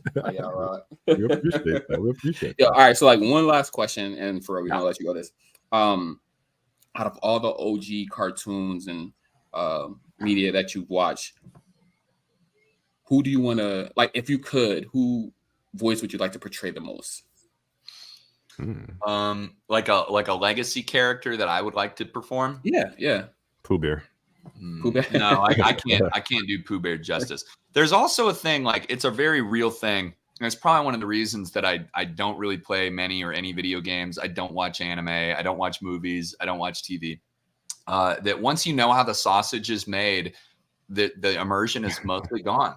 I see if I play a video game, I'm like, they're like, all right, soldier, here we go. And I'm like, oh, that's fucking Todd. Well, literally, like Helldivers, you know, General Rash or whatever is Todd Habercorn, and like he lived 2 blocks away from me. We would drink whiskey together. So, like, you know, It takes you out of it. yeah. So, or like, oh, that's very clearly so and so. That's, you know, or if it's a game, like, oh, I get these mechanics because I helped like direct actors through them, you know. So it's compelling and wonderful to contribute to media that was formative for me growing up, but like at the same time, it is a sacrifice because you don't get to experience it with that same level of detached, like, other nostalgia or wonder that you used to have. You know how it works. That being said, it does make it like when a game really is great, it makes it all the more powerful because it's like, wow, this is got to be artwork because it still makes me feel this way even despite everything. You know, so if I was going to choose a legacy character though, well, the reason I said all that was to say that like there are a lot of them I wouldn't want to be because I don't. No, I get it. I don't want to be that person because then I'm that person. I don't want to think of me when I think of them. I get it. But it would probably be somebody like it's easy. I know it's fucking Sephiroth. Easy. Oh, Final Fantasy. Yeah. Easy, yeah. Final Fantasy 7. And the thing is, I got to audition for him. I got to audition for Vincent too in Final Fantasy VII's remake, and I thought that I crushed. I thought my audition for Vincent in Final Fantasy remake was awesome, but they gave it to Matt Mercer because he's Matt Mercer and he's amazing. So you know, can't begrudge that. Losing any role to Matt fucking Mercer is like, well, my time will come eventually. Someday he'll be dead. But and you know he does a killer job too, so I'm not mad about it. But I think a main character in Final Fantasy VII. I'm in that game. I got to say Sephiroth's name. I'm like some soldiers in the Nibelheim scene that are like, no, Sephiroth was here or something, and it was like, oh my god, I'm a part of this universe that I spent like hundreds of hours like role playing with my brother in the forests around my house. And like it's so cool. Pivotal for me. You have like a favorite Sephiroth line? Well, I don't know if he even has many or any in the original game. No, I don't think so. Well, and I think maybe that's why, right? Is because aside from, to me, the first ever voiced Sephiroth I heard was in Kingdom Hearts, which again was a like pivotal, amazing game. And that boss fight with Sephiroth is one of the greatest video game moments of all time. Fight me. And you know who voiced him in Kingdom Hearts? Motherfucking Lance Bass. That Lance Bass from NSYNC is Sephiroth. Oh, not for real? In Kingdom Hearts. What? And he does such a good job. And I think what I love about it is he's got that same kind of Slade, effortless, sinister kind of go and die, like just this nothing bothers me. I'm omnipotent, basically. And like that kind of just ethereal, effortless voice is how I always envisioned Sephiroth sounding. So not to throw shit, I don't even know who any of the other Sephiroth actors are, but you know, they're trying a little harder to sound sinister or to just be bad or whatever. But nobody got it as good as Lance did. But I think I could do it someday, maybe. Very nice. You said Lance, right? Yeah, Lance Bass. All right, yeah. I'm looking at Chris Kirkpatrick and looks like he did a voice on a Fairly Odd Parents. That's cool. Oh, nice. Yeah, he's fucking that Chip. What's his face? Oh, Chip Skylark. Skylark, yeah. My shiny teeth in me. Yeah, dude. Wow. That's a fucking deep cut. Yeah, okay. I forgot about that. That's funny. I like how Jimmy Neutron, Debbie Derryberry's like 4'8". She's like the tiniest person ever. And I'm gonna go do a name drop. Well, I already kind of did, but here, you say your thing while I find this photo because I'm very tall and this is hilarious. Yeah, no. Well, you brought up Jimmy Neutron. I mean, I gotta ask Dexter's Laboratory or Jimmy Neutron? Dude, so good, so good. And rest in peace. Rest in peace to, oh man, what's her first name? Kavanaugh. Debbie Kavanaugh? No. I'm not sure. something. Man, I should know this. Anyway, she died at like only 51 years old or something. Really tragic. And yeah, the voice of Dexter. She was super, super talented. Oh, dang, I didn't know that. Oh, I didn't know that either. R.I.P. Because Dexter's Laboratory is like my favorite cartoon. I should probably. Oh, it's so good. He maybe won a laboratory. But you got to pick, man. You got to make a choice. Dexter's Laboratory. I gotta hold you to it, Michael. Jimmy Neutron or Dexter's Laboratory? Who's better? Oh, Dexter. Thank you. Thank you. When Diddy blows his experiments. I love this guy. Yes, the greatest theme song of all time. So good. Absolutely. That and X-Men, the animated series. You know, okay, here's a deep cut. Let's see how good you are at theme songs. Okay. The other, like, maybe even hyper than those. The hypest theme song of all time for a utterly forgotten and totally bizarre show. The Mighty Ducks animated series. Yeah. No, I Here don't. come the Mighty Ducks burning up the eyes. It was like, you like back when like they weren't afraid to rock out for a kids show. That's a good one. That one, Darkwing Duck, is really good too. Darkwing Duck. Also, Jim Cummings, the voice of Winnie the Pooh. So, for who? Darkwing Duck. Darkwing Duck. The character? Yep. Oh, wow. Oh, Jim Cummings. Okay. I got Jim to sign me a Darkwing Duck print, and I love Darkwing Duck. I dressed up as Darkwing Duck for Halloween when I was a kid. Darkwing Duck is amazing. I didn't even know they had a comic, but I started reading it like 2 years ago. Oh yeah, that's awesome. Yeah, they do. Yeah, that's fantastic. The moment has like tremendously passed, but I'm still trying to find this photo. You're good. It has been. What's your relationship with Boruto? I know her name is Amanda, but Amanda, yeah. So she lives in like Atlanta, so we've only met in person once, and we did a actually you'll probably I'm just gonna go grab this. So we did a double signing together that was pretty sick. I like the drip, by the way. Very nice. Oh, thank you. So I reached out to her and I was like, hey, I've got this artist. Let's commission a print together for our conventions and whatnot.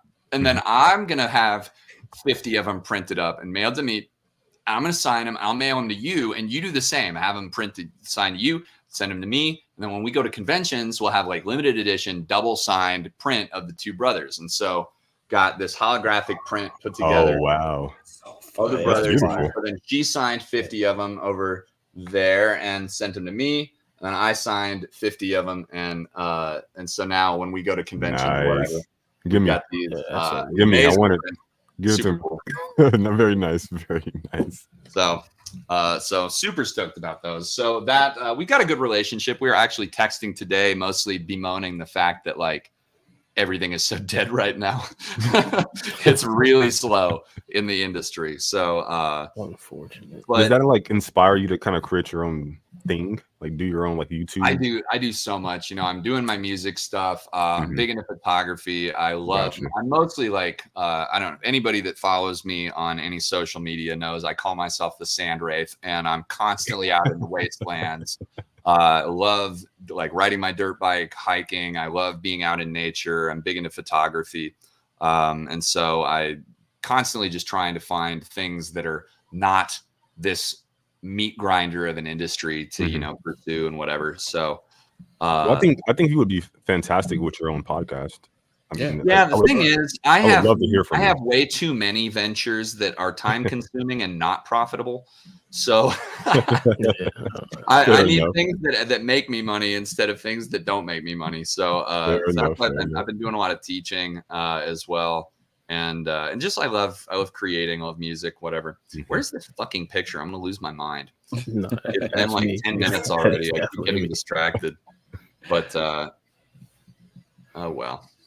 Anyway, Debbie's wonderful, and she's also extremely short. That's the moral of the story.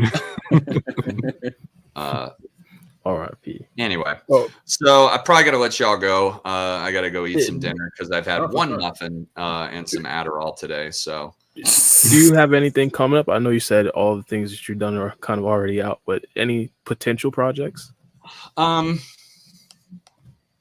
In terms of voice acting, not really. Anything really, music. But yeah, I had a new song come out. Had a new song come out in May called "Sacrifice the Weak," and all proceeds from streams and Bandcamp purchases, everything from that is going to support United Palestinian Appeal to help survivors of the Israeli genocide over in Palestine, and it's also just a fucking brutal song. So like if you're into having your face melted, you should definitely check that out. It's on Spotify, Apple Music, everywhere. If you just go to my link tree, it's got every like new thing that I'm working on. I had another single come out with record label Hybrid Black with a collaboration with Quantum Logic and Calcifer. That's called Fallen Ones. That came out a few months ago. Nice. And posting a lot of photography that my Wasteland journeys up on Kara, the new artist social media Kara. So that's super fun if you like photography. But yeah, all that stuff's on my link tree. So that's the best place to find me. I don't do TikTok or anything anymore. I'm kind of trying to spend less time on social media, but if I am, I'm probably going to be stuck on Twitter. That shithole. So yeah. So where's the best place for like our audience to support you for like your future ventures and stuff? Like where can they find you? So yeah, definitely Twitter or Instagram. I could use some more Insta followers. I have not really done what's your Instagram? Drop it in the chat. I'll drop it in the chat for you. Yeah, but basically it's all going to be on my link tree. So it's link tree / Michael Schwalbe. If you can figure out how to spell my name, you'll find me. And nice. Yeah, other than that, just tell your local conventions that they need to bring me, and I'll go sign shit and say hi to you. And other than that, that's about it. Go play my music on Spotify and watch Boruto, although that doesn't really make me any money. Is that your artist name, Michael Schwalbe? Oh, no. So, well, actually, you'll find one song. You'll find the song I did for PlayerUnknown Battlegrounds under Michael Schwalbe, but my track with Fallen Ones is under my solo artist name Sandwraith, and then my metal band is Invicta, Invicta. But unfortunately, during our hiatus, we let our trademark lapse, and a bunch of other Invictas popped up. And the worst part is they get more listeners than us. So make sure if it's kind of mediocre, it's them. Very nice. I think that's an excellent way to end off our conversation. Yeah. One thing I really love about you is, and this is don't take this as an insult. Trust me, it's the highest. Too late. I'm already the highest compliment. I love your confidence, and I kind of despise fake humility. I love your confidence, and I love how bold you are in expressing how good you are, because you are damn good, sir. Well, thank you. I think it's, the last 3 years of my life have been like savagely miserable. And so coming out of that and like seeing that there is light on the other side, getting out of my trench has suddenly made a lot of those like kind of more insignificant worries and anxieties just seem really trivial. And it's like, I was so worried about like,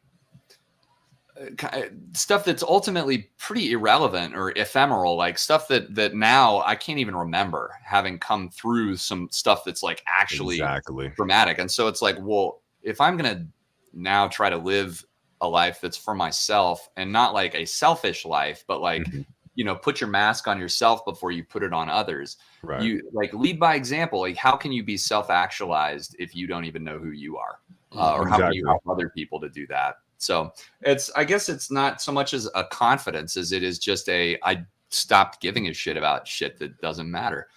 And I respect that. Tell your truth and talk your shit. I respect that heavy. Michael, always a pleasure, my friend. Hopefully we can have you on again. If not, no problems. But thank you so much for hopping on. And thank you for thought-provoking discussions, some kind words, and for appreciating these crazy shows that we're lucky enough to put together. Very nice. You have a great and wonderful afternoon, evening, or wherever you are. You do the same, and I'll catch y'all in the wastelands. Very nice. I'm saluting back, but my camera. Good stuff. You did amazing, Mello. Yeah, so you're an amazing interviewer. Not me, bro. That's all of us. Nah, you took over. Yeah, bro, your mic, bro. What's happened, bro? What's it sound bad again? No. You're fine. It did. Yeah. At the beginning, I want you to get your stuff in. I was like, bro, it's like it seemed like it happened right when we went live too. Because right before that, my microphone was great, but as soon as we went live, it started messing up. Because I was gonna start my computer, it worked good again. I was gonna shut the fuck up like almost all of this, bro. I was like, I ain't trying to talk this whole thing. Nah, you did great. Nah, but I wanted to talk spoilers though.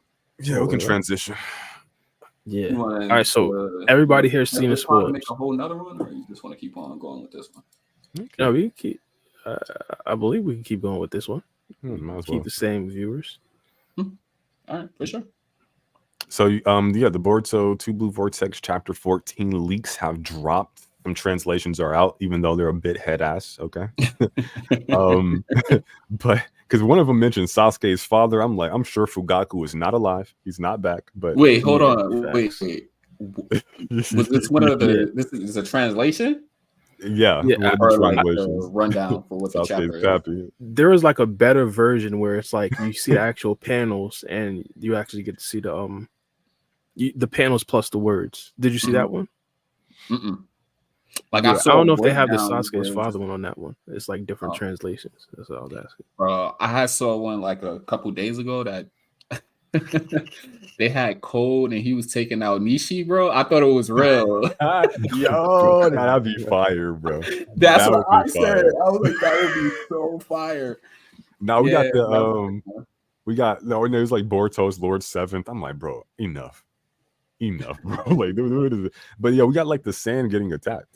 The Sand Village got attacked. Gaara's in dire straits. But yeah, hit up, Bar. It's pretty much confirmed it's Shinki at this point. Like they didn't necessarily say it verbatim, but like, come on, Gaara's in distress. He just lost the battle, even though I think personally that's probably fake news. We talking about the big Gaara. That also, Shinki looked like Gaara's brother though. Yeah, what's his name? Gaara's brother. He was actually in this chapter, so it's not necessarily him. It's confirmed it's not him. But yeah, you're right. He does kind of look like Kankuro. There you go. Yeah, Kankuro was in here, and of course that right there just adds to me believing that it's probably going to be Shinki.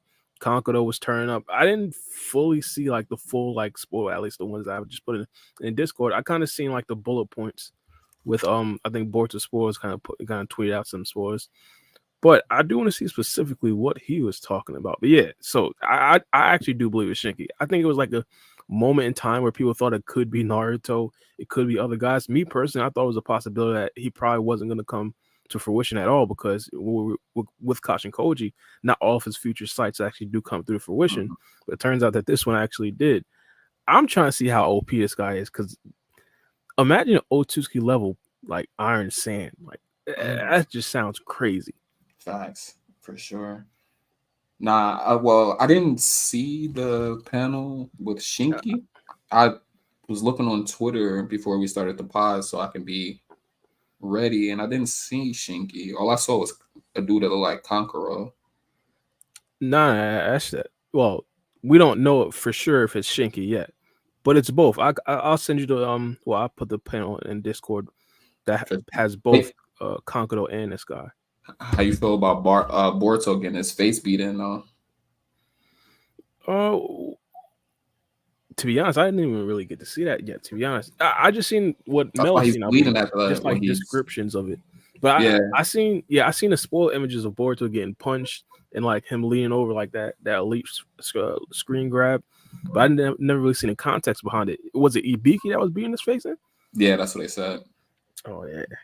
Man, that's kind of what I thought. I remember last podcast we were basically saying if they were smart, they'd have Ibiki be the person to actually talk to Boruto, but they didn't necessarily do what I thought they'd do. I thought they'd just have him read Boruto's mind. In this particular chapter, they're legitimately asking him questions.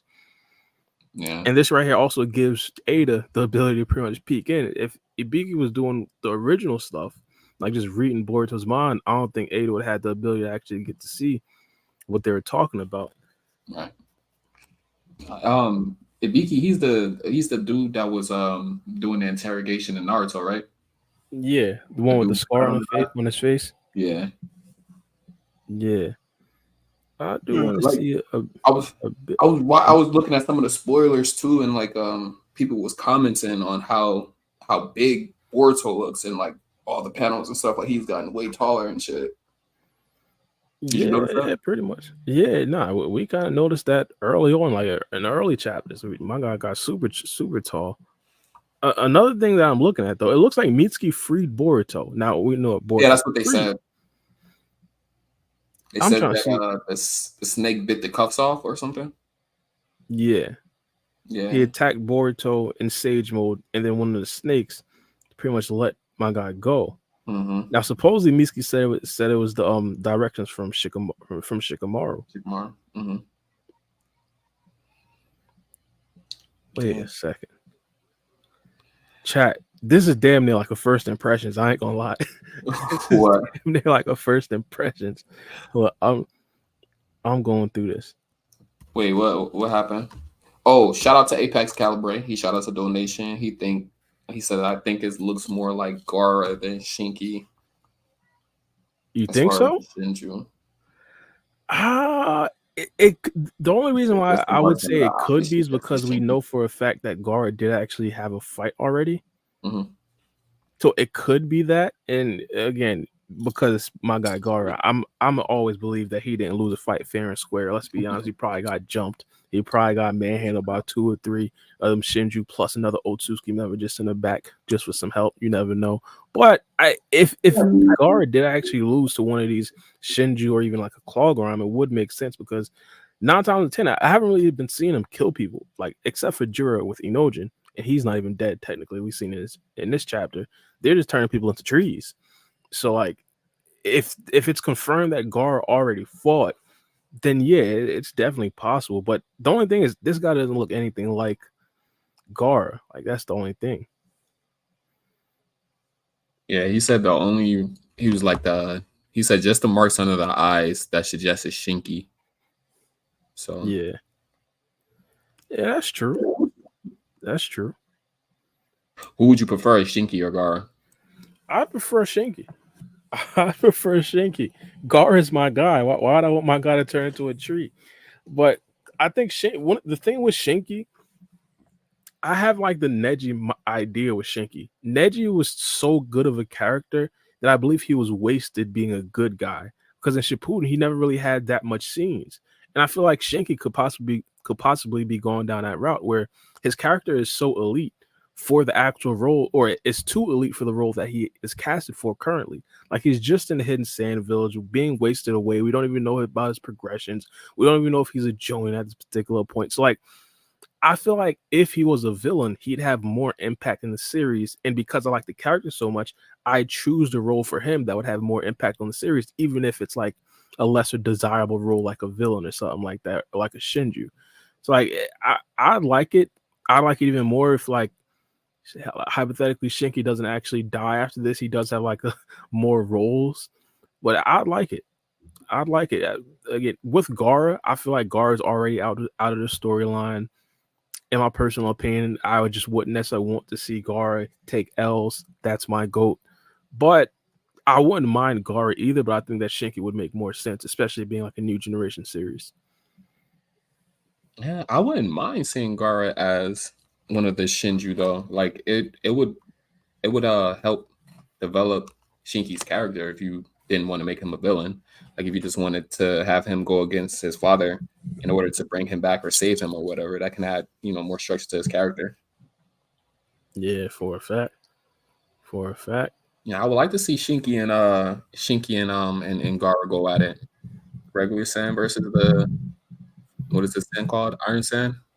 Yeah, Iron Sand. Yeah, that would be fire because a lot of people have been talking a lot of smack with Shinki when it comes to Gaara. I'm a Gaara fan, so normal Boruto fans don't necessarily think about this when they talk about it. But Shinki's Iron Sand is obviously stronger than Gaara's regular sand, but I still do believe that Gaara is more skilled with it.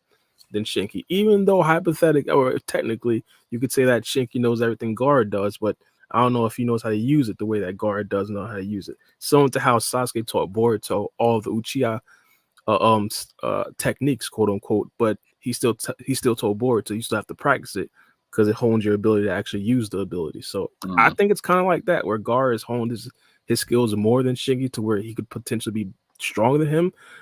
I do want to know more about the Shinju boost though, because it looks like Bug got significantly stronger when he became a Shinju. Sasuke, I'm not entirely sure how much of a boost he actually got from becoming a Shinju. For sure. So I want to see specifically what Shinki got and how strong he is. If he's up there with like Jura, like let's be honest, there's no conversation. But I think there's a possibility that characters like Matsuri and even potentially like this brand new Shinki type of character, they might just be like, it's crazy that I'm even saying this. Like they're just like base Momoshiki level, but like it's possible that they're like not necessarily up there with like Ishiki Yotsutsuki's or the Barrymore Naruto's like Jura is. So if that's the case, I think it'll be fine. I think they could definitely have my guy fight against Gaara if that's the case. But if not, nah, you gotta have him fight against some little elites. Do you like the direction that they're going with the manga though? Like it just seems like it's starting to get a little bit slow paced though. Like I mean, I know this is just spoilers, but we just are we getting this Boruto in the interrogation room? Do we got any dialogue about what they talked about or anything like that? Like is anything compelling that was being said? Well, a couple of things. Well, I do want to finish running over the spoilers, but I think the Kawaki and Boruto relationship is going to be kind of interesting because Boruto it makes it seem like Boruto is kind of protecting Kawaki in this chapter. And they talked about that before in previous chapters. In this particular chapter, there was like a scene with Kawaki, Ada, and Damon. And this was right when Boruto was beginning to be like interrogated. And Damon was kind of teasing Boruto, like, what if he tells them the truth? What if you get exposed? And Kawaki was basically nonchalantly like kind of brushing it away.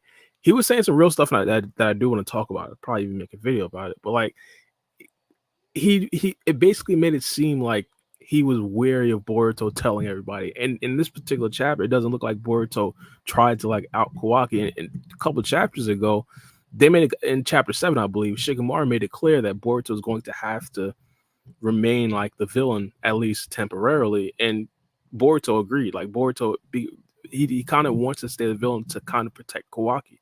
So like that's kind of coming out in this particular chapter. I want to see how their relationship changes after that. In regards to the actual direction, I want to see specifically how the Shinju like are going to impact this, because we didn't necessarily see much in regards to like communication with the Shinju. We didn't necessarily see much in regards to like action with the Shinju. All we really got to see was the brand new Shinju. So like it really depends on what they're doing if I'm gonna like the direction of this arc currently. Because if that's good, then I believe the arc is gonna be good. This arc is gonna be made or broken by the villains and what they're doing currently, which is potentially including a character like Shinki. I like it. I'll just say that I like it. But this chapter right here, though, it was kind of slower than the chapters that we have seen before. Even though, like plot wise, this was elite though. Yeah. I guess Apex Caliber said that Felix translated all the chapter on his X account. So if you want to go check that out, you said it was something that Kawaki said that was compelling. I didn't get to see any other translations. What was said? I'm not sure. Did you guys like? Oh, Gaara said that Kawaki said something he wanted to speak about it. So I was just trying to figure out what it was that Kawaki stated. Oh, I forgot what it was, but I don't want to speak about it right now. This guy, he said, I want to talk about it, or I just might make a video about it. And he's how you forget. Whoa, Bar make a video? Let's go. You remember which page that scene was when Kawaki was sitting down talking to Ada and Damon when Boruto was just getting interrogated, or when interrogation was starting? No, but you got the link though. You sent it in Discord. You just scroll up. Yeah. I try to ask Naruto to explain the hop one because I saw when I was doing research for the voice actor Michael, I saw he was following him. But he said, well, when DMs, I want to say what he said in the DMs. Man, tell us later. Yeah, you can drop it in Discord or something. Yeah. Ready SG shout us a $5 donation. Said Tamari finna pull out that fan screaming slide for Gara. Well, that's a fact. That's a fact. I wouldn't mind seeing Tamari do something. That'd be dope. Imagine she just get turned into a tree. Just all as soon as she tries to do something. That's disrespectful, bro. I used to have the biggest crush on Tamari when I was a kid. Me bro. too. That's disrespectful, bro. I want to see Sakura do something besides healing somebody. Like, what did y'all? I didn't really catch because I wasn't really a part of last pod. I was MIA. Huh? Oh, that's right. Yeah, you were. Yeah. I didn't really get to join in the last one. But what was the conversation around Sakura though? Do y'all want to do like a quick read through on screen? Knock it out. We could just like do a quick read through on screen. Yeah. To be honest, we haven't seen it. Well, I haven't seen it totally. I don't think Free Game's seen it totally. Just drop me the link so I can put it on screen. It's in Discord. I dropped it in Discord. It's like a Is that like the Felix guy? Yeah. So Tamari, wait, how old is Tamari? Old enough. That's a grown woman, bro. No, she like they all gotta be like late 30s. 30s. Yeah. I don't think none of them are in their 40s. Nah, because what Naruto was like 32 or something in the show or something like that. Yeah, like 33, 34, and then 3 years later he would be like maybe 37. Yeah. But he's in a timeless void, so he's like he hasn't aged. Bro, that is motherfucking Kankuro, bro. Yeah, that's Kankuro. No, but isn't that Kankuro up top? Like, but that is a flashback. That's what I'm saying. No, the Shinju is not Kankuro. I don't know. He's saying Kankuro is talking about what's happening, and they're just like showing you an illustration of what he's talking about. Oh, okay. I didn't even read it. Sorry. But the black background is kind of like the flashback thing. Right? Oh, wait, but he's saying both of them though. So he could be talking about Shinki and Gaara. Wait, how is he communicate? Like, who is he communicate? Is it like telepathy? I think so. This is why I want to just run through the chapter so we could know. Like, we just look at read it. Single stuff. Start. Well, bro, I'm just putting waiting on you. Oh, I didn't pull up Felix though. All right, my bad. Hold on, don't want to put X up on the screen. Yeah, I was gonna say, bro, be careful with X, bro. Yeah, that's why I was like, I don't want to put X on here. I saw the most glorious shit, but I wouldn't want it on stream. All right, hold on. They put it in order too. Dope, like that. Yeah. But this apple crumb pie hitting, boy. So I don't see anything egregious on the screen, so we can go ahead. So this is the first panel right here. No, that's not the first panel. Wait, that's not. Wait, I think it is. Wait, Ibiki and Boruto. Yo, Ibiki, fuck Boruto up, boy. Ibiki got more damage off on Boruto than anybody in post-time. Anybody. It's crazy. Yeah. But Ibiki always had aura, though. He always been that guy. But like now he's God tier, so it's just what it is. Like his power scaling for Ibiki go crazy, bro. Dang, these are the filling handcuffs made. So Amado made these cuffs. Yo, I saw a translation that said Yamato made. I was like, motherfucker, you know that's wrong. Why you put that shit there? At a certain point, you just gotta make some effort, motherfucker. Like, yo, not Yamato, though. Like, come on, cuz. Yamato can barely do math. What the fuck are you talking about? Nah, stop, bro. Stop. So with this panel, Konami pretty much just confirms what we know, like about the cuffs. The only thing I do or would have a question about, he talks about how it's like specially engineered so it like resists impact. So no matter how much you pull your arms, like it won't break. My thing is, if you can't really use jutsu, how could you break it? Brute force. Somebody else will have to break it. I'm guessing. He's saying you'll break your sorry, not break your arms. He said you'll injure your arms trying to break out. Well, let's start with acknowledging that these are head-ass translations. Let's start there, and then from there we can work our way around that. But it's probably why are they head-ass translations, bro? I've been asking myself that for a minute. I don't know. Bro, it was one translation like fucking No, I already told you about the Sasuke thing. Yeah, it's fucking bad. It's like, bro, what the fuck? Why would you ever put that? Like, Fugaku's dead. Like, why? Idiot. They put that shit through Google Translate and then copy and paste it. fucking AI, bro. Like, lazy as fuck. Like, what? Yo, damn. Yeah. So, what's it called? The other thing I thought was cool about this panel right here, Boruto asks, "Is everybody safe?" Again, something slight, but it shows that Boruto does care about people from the Hidden Leaf Village. So it does kind of show Konohamaru, who is still like gung ho that Boruto's an enemy of the Leaf. It shows that Boruto has at least some compassion. Whoa. Let's not put that on Konohamaru. Come on now. Yo, Konohamaru look like he half black in this panel, bro. Look at that afro. That's what I'm telling you, bro. Konohamaru's that guy. He's Konohamaru, the one that fought against Jugo, right? No, that's the one that got burnt. Like he got burnt alive and then came back with like more drip. Wait, what the fuck? Wait a minute. You're supposed to look worse. You look better. What the fuck is happening? Is that a Kawaki versus Goro animation? It just leveled him up. Shit was crazy. But like Konohamaru is like he's presiding over probably the most important interrogation in like shinobi history, I would argue. Like the guy who killed Lord Seventh, like the guy, like the god of shinobi. Like, yeah, that's true. Big Konohamaru, bro. Big Konohamaru. Well, I'll be brushing aside a lot of this stuff, bro, with Konohamaru especially, bro, because I don't be thinking of him as like no actual character, but this right here is like a super important scene. I remember a couple pods ago, you guys let me know that Manga was actually an assistant to the Hokage, bro. I'm like, bro, what are y'all talking about? Like, bro, what series have you been watching? I don't be paying attention to Konohamaru at all, bro.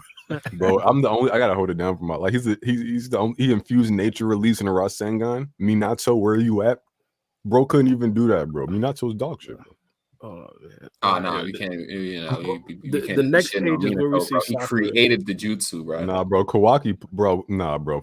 If you go to the anime filler, fucking Ashura created wrestling. Goddamn. Yeah, true. He had like 3 of them in his hand. they robbed fucking Minato that feat. I was like, man, it's some old bullshit, bro. Yeah. Let's see. Next panel. Yeah. With my girl Sakura. Bro, I want to see Sakura kick some ass, bro. I don't care about the healing aspect. I want to see Sakura shakes. No, I'm just kidding. Now Sakura too, but yeah, yo, Sakura versus Delta twerk off. Oh my god. Oh, this guy, bro. Nah, her ass is metallic, bro. I don't know how much shaking it's gonna do. Shit, you crazy, bro. I saw that thing when she was fighting Naruto, bro. I don't know what you talking about. She'll have to resurrect through Kawaki for you to see some ass shaking, bro. Wait, what? What? Because you know that's Amuro's daughter, bro. So I'm saying she's gonna have to resurrect him because you know Amuro's trying to. I see what you're saying. I see what you're saying. So she be flesh and blood and not Bro, she is flesh and blood, bro. No, she's not. When she got smashed by Naruto, she was just into pieces. There was no blood. She bleeds. I can't explain the logic of their head ass writing, but that makes no sense. She's not 100% like cybernetic. She's like she has like organic parts to her. But she's grown in like a vat. They grew her. But there's like 5 different bodies that she has though that she can use. Clone. Yeah, they are like clones of his daughter. I'll give you that. With the Sakura thing right here, one thing I did find interesting, she said that it was good that Himawari and the rest of them brought Inojin back, or Inojin back to the hospital. So it's kind of confirmed right here that Himawari's stuff isn't 100% healing, even though it's still really, really good. I mean, this dude had a whole motherfucking hole through his chest. So like, just the fact that she was able to heal that whole open wound is a lot. His chakra and that quickly too. Like maybe she'd had more time, she could do a little bit more. But like his chakra got severed or some shit. I'm like, damn. Yes, Sakura said his chakra flow is pretty much cut. God damn. Jure ain't playing with that boy. He said this shit looked like aesthetics. I was like, God damn. Aesthetics. Man's a demon. Just like that boy die. I'm just saying. I mean, that would have been a good out for him because he ain't gonna do shit the whole series. You already know. So he might as well go ahead and die. Hey, bro, you never know. I think, I mean, if Nishi actually does die, it's Inojin's job, right? Bro, Inishi gonna, like Black Uchiha said, bro, Inishi gonna be here narrating the end of the story. Like this is his story. He's the guy, bro. He's gonna be here. Like Orochimaru gonna be looking over the vast wasteland of humanity like 1 billion years in the future, and he gonna look to his left and see Nishi. Like, oh shit. Yo, how the fuck? I know how I got here. How the fuck did you? Like, what happened? Bro, Nishi gonna end up the main villain. I'm telling you, bro. He's gonna be the last Shinju. It's a long story. Let me tell you. The Nishi. When it's over, bro. That's what I imagine he sound like, bro. Yo, that's funny as hell. Yo, we should have asked Michael when he was on, would he voice act Nishi though? Huh? You don't even know the fuck Nishi is, bro. I barely remember that bastard's name. Nah, his voice like match for a Nishi. filler character though, he's making a lot of impact on the fandom. They made fake panels of this dude getting killed, and I really thought it was him. Because the motherfucker got so much screen time. He got more screen time than Naruto. It's like, yo, what the fuck happened? Literally. No, I think Michael could do it, bro. Like when I was researching him, like he really does have range. Like I wasn't trying to gas him up. Like you know me, I'll tell you to your face if you suck. But like he's legitimately talented. No, yeah, I see what you mean. I always think voice actors should kind of play parts similar to their original voice. He has like a deeper voice. I think Nishi's probably sound like Majin Buu. I ain't gonna lie. Like the fat boy. Yo, that's crazy. No, I ain't mad at that. I hate Nishi, so I hate Fat Buu. Well, I don't hate Fat Buu, but I hate the Buu saga.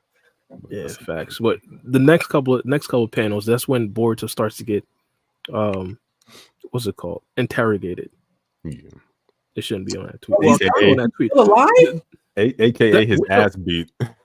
Why are the elders having so much of a role in Boruto TBV? To be honest, they should have always had a bigger role. I never understood why Naruto was just allowed to make choices without conferring the elders. Why are they still fucking live?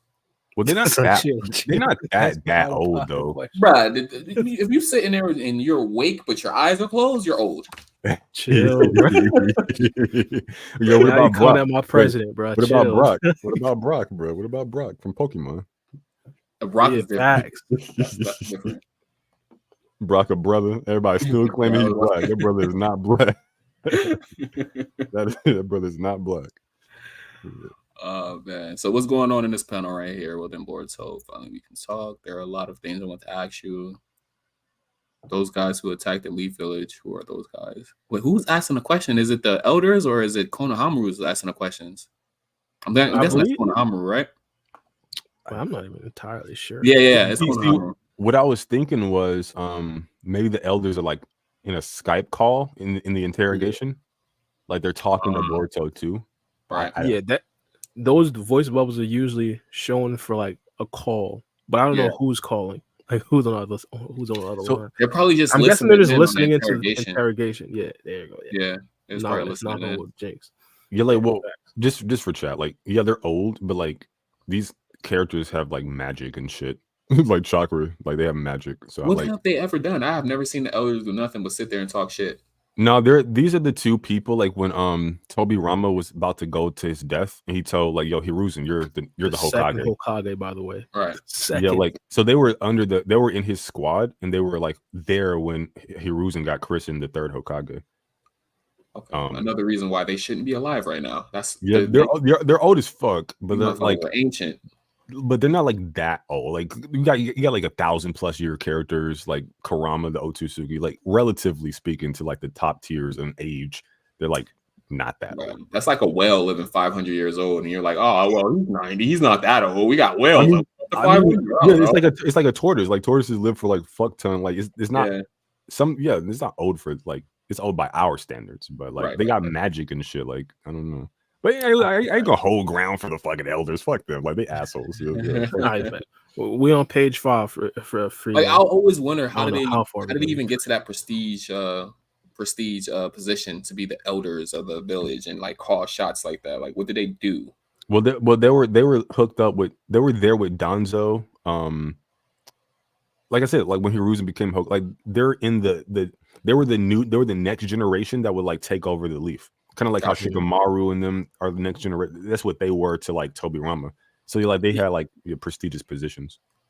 You gotta know a ninja who probably knows a ninja. Got you. So we'll be in page 5 to 8 when we get some Kawaki action in here.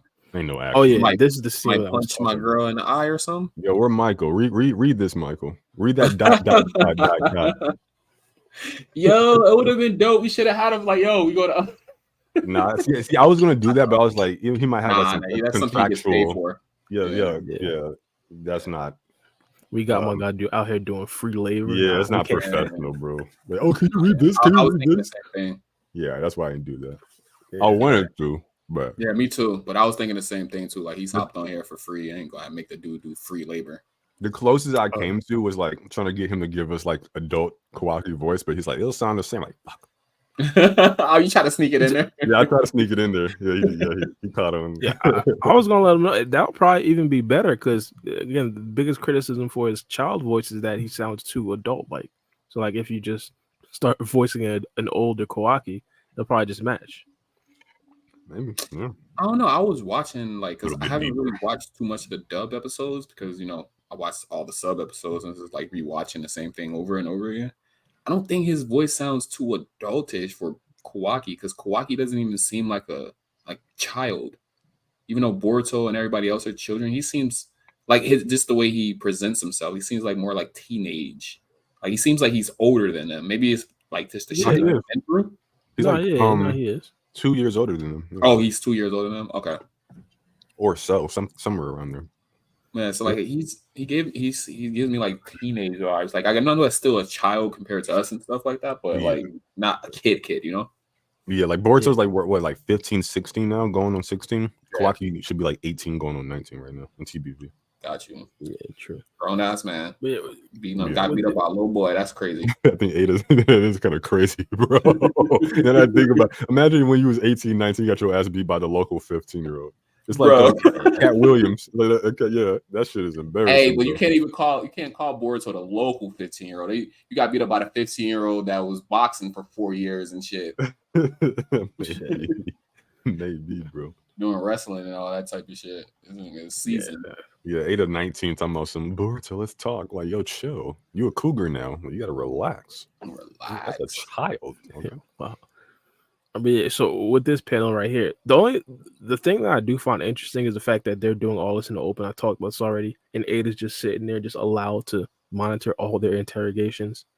Like, I don't know if that's like the smartest thing. Maybe they just have full trust in Ada now. There's nothing they can do about it. Allowed to, is just that they can't stop her from doing it. Nah, they could do like the telepathic communication. Yeah, that's true. Or EBQ could just read his mind. That is true. EBQ is OP. Yeah, that's true. I don't know. Ikimoto. Yeah, you just ask right. Maybe they don't see like any of the information that he could possibly leak as detrimental. Like if Ada knew about it, like it's not going to really change anything. Well, again, they'd have to have full trust in Ada. Like, do they have no, like, they probably do idea that she could be working with somebody else? Like, you think that she just has that full trust now? I think they do fully trust her, just based upon how they like. I think Shikamaru was fully trusting her, or he was asking her advice in part 1. I was like, Ada confirmed this. I'm like, bro, what if she's lying? What if she's lying? Yeah. So they've already established like that deeper shit that you talking about, Bard. Is Ikimoto ain't writing that shit in. They trust her. It makes sense what you're saying, but you know what it is. Yeah. The only logical way outside they just fully trust her. That could be it. Maybe they just want other people to listen because we did see the elders listening. But like, you could just relay that information to them. Yeah, it just seems reckless. I don't know. Yeah. In this one, well, in the last one, they're pretty much talking about how it could be a bad thing if Boruto talks about what he knows. Like in the last little box, it says, "Isn't this bad, Kawaki? What are you going to do if that guy Boruto spills everything?" ... So they're pretty much saying it. Like if he spills everything, Kawaki's pretty much cooked. Why don't they ever just put 2 and 2 together? This dude has a whole Uzumaki spiral on his back. Kawaki does not. Like what? No, they said they did. They said they did, but every time they realize that, it gets rewritten. Oh, it gets rewritten. Yeah, bro got a scar on his eye. They know the son of Naruto has a scar on his eye. I think some dude was like, he looked at Kawaki. He's like, Boruto, what happened to your scar? Oh no! He's like, Kawaki, what happened? Because they think Kawaki's Naruto's kid. He's like, Kawaki, what happened to your scar? I was like, yeah, what did happen, sir? You don't follow up with that question, motherfucker? Like, just no, okay. Omnipotent said, fuck you. Okay. Yeah. What's the next page? He said he has a right to remain silent. And did. Oh no! The next page is what I was talking about. Yeah, where Kawaki was talking is what I was talking about. But I guess we can go over. Wait. So that panel on the far like right, does that look off like model to you guys? It looked like some Kawaki? Yeah, like that panel right next to Damon at the top. It looked off model. Like his head looked weird. Like he didn't have enough room to fit it in the panel box, so he kind of squished it a little. Kind of like Michael Jackson. Yeah. Gets a little beaded on him. Get a little beaded energy. Nasty. That's nasty work, bro. Okay, my bad. His little hee energy. All right. Got the white jacket in there. He just need the gloves. with the collar popped and everything. Come on now. Yeah. Show my boy some respect. But bro, I'm trying to get to Ibiki, bro. What is this? What is this panel? I don't think there's anyone out there who will believe that you two are opposite sides. If everyone finds out that you're the reason for his loneliness and he killed Hokage is just your lie, what kind of reaction will everyone have? He says, I told you, stop talking about that, Damon. Don't make fun of Kawaki. It won't change anything, but what is that bastard claiming? The fact that the 7th disappeared because of that guy will never change. What? The fact that the 7th disappeared because of that guy. Okay, I got you. The fact that facts. This is where I feel like Kawaki was cooking. Kawaki was cooking right here. He says the fact that the 7th disappeared because of that guy will never change. Fact, technically. He's dangerous. You never know when he might go out of control. That's his true nature. Momoshiki will take control on his body sooner or later. That's a fact.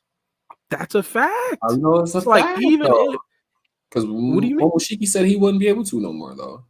Until that's not what Kashin Koji said. That's not. I wasn't finished. Momoshiki said he wouldn't be able to unless he like breaks down mentally or something. Like, he didn't say that specifically, but that's what it seemed like he was going for, like trying to break him down mentally. That's true, but Kashin Koji, when when Boruto's Karma Stone was popped up, Kashin Koji pretty much said you'll lose control if it fully appears. So like Kashin Koji, who pretty much has like future sight, is almost like agreeing with Kawaki here. Like sooner or later, it probably will happen.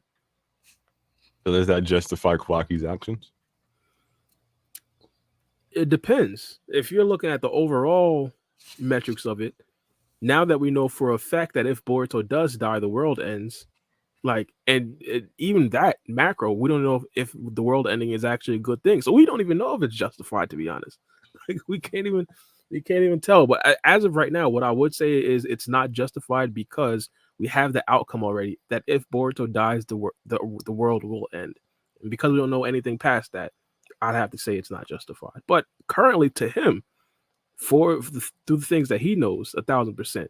Because without the information that we had, like that was relayed to us, that if Boruto dies, then the world ends, I was 1,000% on Kawaki's side. But after we got that information, I kind of got to say, nah. Why don't they stop? Like, it seems like they're like Koji's putting all of his eggs in one basket. Why don't he like scoop up Sarada and train her for like, hey Kawaki, can you take us to this timeless void where time doesn't flow? And then like maybe he has like, hey, like I can bring you in here and like I can make it so that you can move in this timeless void, and they're just like training that motherfucker for like ever. I don't know, but maybe make some Daikokutin like actually useful. They got him instead of just like a fucking closet where you stuff motherfuckers in. I was about to say that when you want to write them out the series because you're too pussy to kill them all. That might be too smart. Now, to be honest, that might actually happen. That might not be too smart. It could be their time chamber, their hyperbolic time chamber, like Kawaki and Koji, and then they just like be training up in that motherfucker. We have been asking. Too smart, like it's above their IQ grade. They're not gonna do that. I don't know what I'm talking about. They ain't gonna do that shit. It'll be stuff that'll be clearly a good idea that they just don't do, and you just know they won't do it because it's just too smart. It's like, yo, Sarada got a Mangekyo. She's fighting tailed beasts. You want to do something with that? Like, hey, Sarada, you want to just like put Jura in again? No, you don't even want to attempt. No, okay, yeah. Or like, hey, omnipotence. You want to try a genjutsu? No, okay, whatever. You only want to have Ibiki attempt to do telepathic communication? No, I know. That's what I thought he was doing. He was just slamming him. Bro, that table is OP, bro. This guy. Boruto is desk level. I was standing on my stream, bro. Like, he slammed that motherfucker's head in that desk. That desk survived, and Boruto didn't. I was like, yo, what happened to your face, bro? Why are you bleeding? Ain't you God tier? Like what? They cut off all my boy's chakra. Nah, they cut his chakra off in his arms, right? He couldn't put no chakra to his face to save it. Bro, how? How, bro? Like, is he supposed to have chakra all over his body, not just his arms? Like, what's going on, Boruto? Oh shit, man! If you was handcuffed, I'm pretty sure your face would be an open target as well. Yeah, but like I ain't got chakra, so like, and then like I'm not an alien hybrid, so like, shouldn't his alien hybrid like physiology make it so that the desk doesn't fuck his face up? Like either Ibiki or the desk is OP. I'm banking on both, but I'm giving it to the desk. I'm summoning that desk in battle, bro. Like, hell yeah, I'm gonna chuck that bitch ass. Hey, he gonna try to shrink it. No, it won't shrink. That desk is fucking OP, bro. Fuck yeah, because it's fucking OP. Giving that desk got Shiba cells, bro. That's did what Kawaki couldn't do, bro. Yeah, bro, real quick, that's what I'm saying. Ibiki is fucking that kid up. Nobody did it. My bad, Bar Cook. Yo, oh no, I was just saying. I'm real. Pull out the information he has about shit. Whoa, no Diddy, nothing. I was just saying. I'm realizing we're probably not going to be able to finish an entire walkthrough of the chapter, but I do want to at least go over the Mitsuki part. That's in page 29. If you could turn it up for page 29. Yeah, I kind of want specifically what happened. I kind of wanted Sarda to be the one to do it, but I understand why it wouldn't have worked. This one right here. No, wait. A little bit before that. Oh wait, it's this page 25. No, it's that scene where Shikamaru slipping him some drugs. This is 29. Look at his face, bro. Yeah, I guess this is like this kind of start. Yo, Mitsuki look fire. I'm not even gonna lie. What, bro? That was some unnecessary shit, bro. But I get it. Like maybe he was like, okay, I gotta power up so that when the cuffs come off, they think I broke them or some shit. Maybe. Probably. Let's see. Mitsuki, is that all you want to say? Ungrateful traitor. What did you want to see from him? Well, I wanted to go over the actual panels. I'm going over as we speak. I guess I could read out loud. I guess that would be good. 29.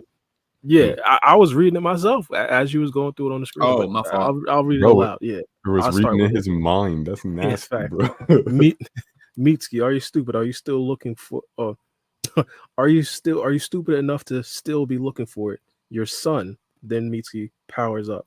As you guys said, the designs looked absolutely impeccable. We do get on the animation team a lot, but I think Mitsuki's designs are always like elite. But yeah, he pretty much goes directly to Boruto. Mitsuki, is that all you want to say? An ungrateful traitor? This guy, hey, stop it. Oh, your voice. Oh, yeah. Terrible. Yeah, why are you doing him like that? That was fantastic. So, all right. So the snake specifically. So he just left the snake. That's pretty much all he did. No, the snake. It used his tongue to type in some shit. The code. It's right here. Yeah. It looks like it's a combination lock that he got on his wrist. That's what I was saying. Shikamaru, he the pusher, man. He slipping them some drugs. I mean some codes so that he can like fucking unlock the cuffs. That shit look like a drug deal. You know, like in The Wire or some shit. Like they you gotta make it look inconspicuous. That's I swear to God, that's what they did, bro. Like it was like, yo, Shikamaru the pusher, man. Okay, I rock with it. I'm that ninja in the alley. I rock with it. All right, so wait a minute. So my guy starts to whisper to Boruto. Here's what I want to know. The actual specifics. Your belongings are in the security room of the West Building and two Shinobi Guardian. Why they had to make the fucking the text so small? They had to really make us know that he's like whispering to his ass. No, it's because I think they're trying to show us he's whispering. They doing too fucking like we couldn't look at the panel and figure. Like, come on, guys. So you gonna make me fucking squint my eyes to read your text? Just because it's obvious what's going on. I do love how Mitsuki like took the time. Like, yo, listen, I know you can't escape without your cloak, so like I'm gonna tell you where, like, bro. Like, I get it. Drip is important, but like, run. Like, what the fuck? No, you gotta get that cloak, bro. Did he need to tell him that? Couldn't he just flying Raj into his sword? Does he have markings on it? He's like, yo, where's my markings for my sword? Okay, bet. Pretty sure his cloak will be folded next to it. Yeah, true. Shit is redundant as fuck. Well, I mean, Mitsuki wouldn't know that. he doesn't know how his flying Raijin operates. So he fought, bro. Like but I'm saying he doesn't know the mechanics behind a flying Raijin. Like he needs the markers and all that. Like fair enough. I mean, he just know the boy disappeared on his ass. He did hit that hip swivel and the sword went flying out. He teleported to it, but I got you. That boy's a goat. Let's see here. Oh, so everybody see that the cuffs came off. All right. I'll say it. It's not like I'm hostile towards you or anything. I'll provide you with the information if necessary. It's my solder judgment. It's upon how to handle it. I love how he's like, oh, and by the way, fuck your cuffs, and then disappeared. That nigga just realized Stupid stealing cuffs. That nigga Konohamaru, bro. What is this? Konohamaru looks fucking flabbergasted. Like, what the hell? He seen Boruto do a hand sign, and he just realized the cuffs were off. Nah, bro. Nah, Mello, bro. Talk to me. No, relax. Relax. Like he probably just saw the hand. Like the hand came out. He's like, wait, where the cuffs go, bro? Them things are fancy. Bro, do you know the budget in Konoha? Shit, you got to make sure things ain't broke. Not the budget. I love how he said, like, he's like, yo, listen, I'm not your enemy. I'm not trying to fight you, but I do got to go. And by the way, fuck your cuffs. And then, like, dip, like, yo. Stupid ass cuffs. He took the time to say that. It's fucking cuffs. This shit cheating. Yeah, we should kind of read the explanation. So, Ibiki says, strong impact won't budge. Isn't that what the story was about? Don't mess with me, bastard Amato. What a piece of junk you made. Mitsuki unlocked. Oh, this is Konohamaru now. Mitsuki unlocked it. No, that's impossible. The 4-digit unlock code is something only Ibiki in the 8th and I know. In first place, Mitsuki has no motive to help Boruto. Yo, so I guess they pulled out the whole backstory. Shikamaru's going live with it. Yeah, no, Shikamaru making moves. Like I'm telling you, look at him. He passing some drugs, bro. Push him, man. 4306, right? Motherfucking push him, man. Look, Konohamaru is smart, bro. He figured that shit out, bro. He figured it out. I don't know how, but how is this good for Shikamaru though? It's not, because he fucking around with somebody who's like a genius, like Konohamaru. Like he's gonna figure you out, bro. Like, so that's why I'm thinking Konohamaru is gonna join up with them, like be in the fold. Well, my bad. I asked the wrong question. How is it good for Shikamaru? Shikamaru being the 8th Hokage, teaming up with, like, arguably like the biggest criminal in Hidden Leaf Village right now. But it's all covert though. All in secret. Yeah, it's just that Konohamaru's. That's what I'm saying. Konohamaru's just smart enough to pick up on shit. Like Kawaki's picking up on it too. There's certain people are picking up on what he's doing, but he's trying to move in silence. Yeah. Wait, specifically, what is Shikamaru doing? Like, what are they picking up on? He has a plan to use Mitsuki because Mitsuki is from their perspective antagonistic to Boruto, but they don't know about like the fight that he had in Boruto in the conversation. So now Mitsuki's questioning shit. So clearly Shikamaru and Mitsuki are working together, and Shikamaru's working through Mitsuki. So when he's passing him the drugs, he's passing him like the code so that he can go in there, pretend to be mad at Boruto, and then like attack. I wouldn't go too far. Like, told Boruto the plan, so he played along. But he actually, so when he says stupid cuffs, he's actually like trying to like divert the attention from Mitsuki. It's funny that he said it, but that's why he said it. Like he's trying to like, I did this to the cuffs, like fuck your cuffs, that type shit. But yeah, that's what's happening. He's just working with Mitsuki on the low, and Konohamaru's kind of figuring it out. Yo, I'm on this panel on X right now, the same one where Mitsuki's whispering in his ear. He says Mitsuki frees Boruto, but not before telling bro he loves him. I love you. That does seem like what he's telling him though, where he's like on the side of him and he got the little small text and shit. I love how we skipped Ibiki fucking that kid up, by the way. That's well, because Bart wanted to skip all the way to just with the best. Yeah, true. Wait, hold on. This is what I wanted to look at right here. Oh, the diddler. Yeah, this is the most interesting thing in this whole chapter. I give this chapter a 5 out of 10, by the way. Just which from one? Like this one, 14. The most interesting thing is the sand stuff. Yeah. Because if you look at the interrogation, what information did he yield that we didn't know? Nothing. It was just not a damn thing. Ain't shit happened. This like the whole chapter ain't nothing really happened that we didn't know about, except for like, I mean, hell, we even figured the sand was attacked because of the Shinki stuff last chapter. So oh, wait a minute. I mean, I guess we found out Shikamaru pushing drugs, but that's about it, bro. He pushing P. Push. But all right, so what would y'all rate this chapter then so far? It's like just what we got. 5 out of 10. It's average. Yeah. It's a filler setup chapter for next chapter. For sure. Because if we get a flashback about what happens in the sand, that'd be dope. That's kind of what it does feel like. But because I do rate a lot of these mangas on like heavy plot stuff, Boruto was arrested. We found out with the conclusion of that, even though not much came from that. We found out now that Mitsuki plus Shikamaru is kind of on Boruto's side, even though they've kind of done the same thing that Sasuke has to do to like kind of beat omnipotence, do what you have to do, even though you don't really know why you're doing it. I guess that's going to be a thing now. So I that right there, on personal opinion, that was heavy. Also, lastly, the new Shinju pulling up, that was heavy. I'd give it a solid at bare minimum. I'd say 7.5. I want to say 8. That's high. Damn. Yeah, a new Shinju coming in. Boruto got arrested. We find out the scene with that. I don't know. That's a lot of big stuff for me. I can respect it. They didn't really dive into it. Like we got one chapter Boruto being arrested, and in this chapter he's free. So like, yeah, he didn't even spill any information or anything. Like unless we skipped it or something. But Ibiki didn't even like use his techniques to go in his mind and figure some shit or whatever. Like, it was really no interrogation. He went in his mind and then saw Momoshiki, and then Momo's like in the chapter and something happens. That would have been sick. That would have been fire. It's just we found out Ibiki was washed, bro. I ain't gonna lie. Leave the football before the football leaves you, type of thing. No, bro, Ibiki, you fucked Boruto up. Yeah, and then he put Mitsuki in the full Nelson. Come on, bro. Not the half, the full one. Like the full one. Like, yeah, Ibiki's a monster, bro.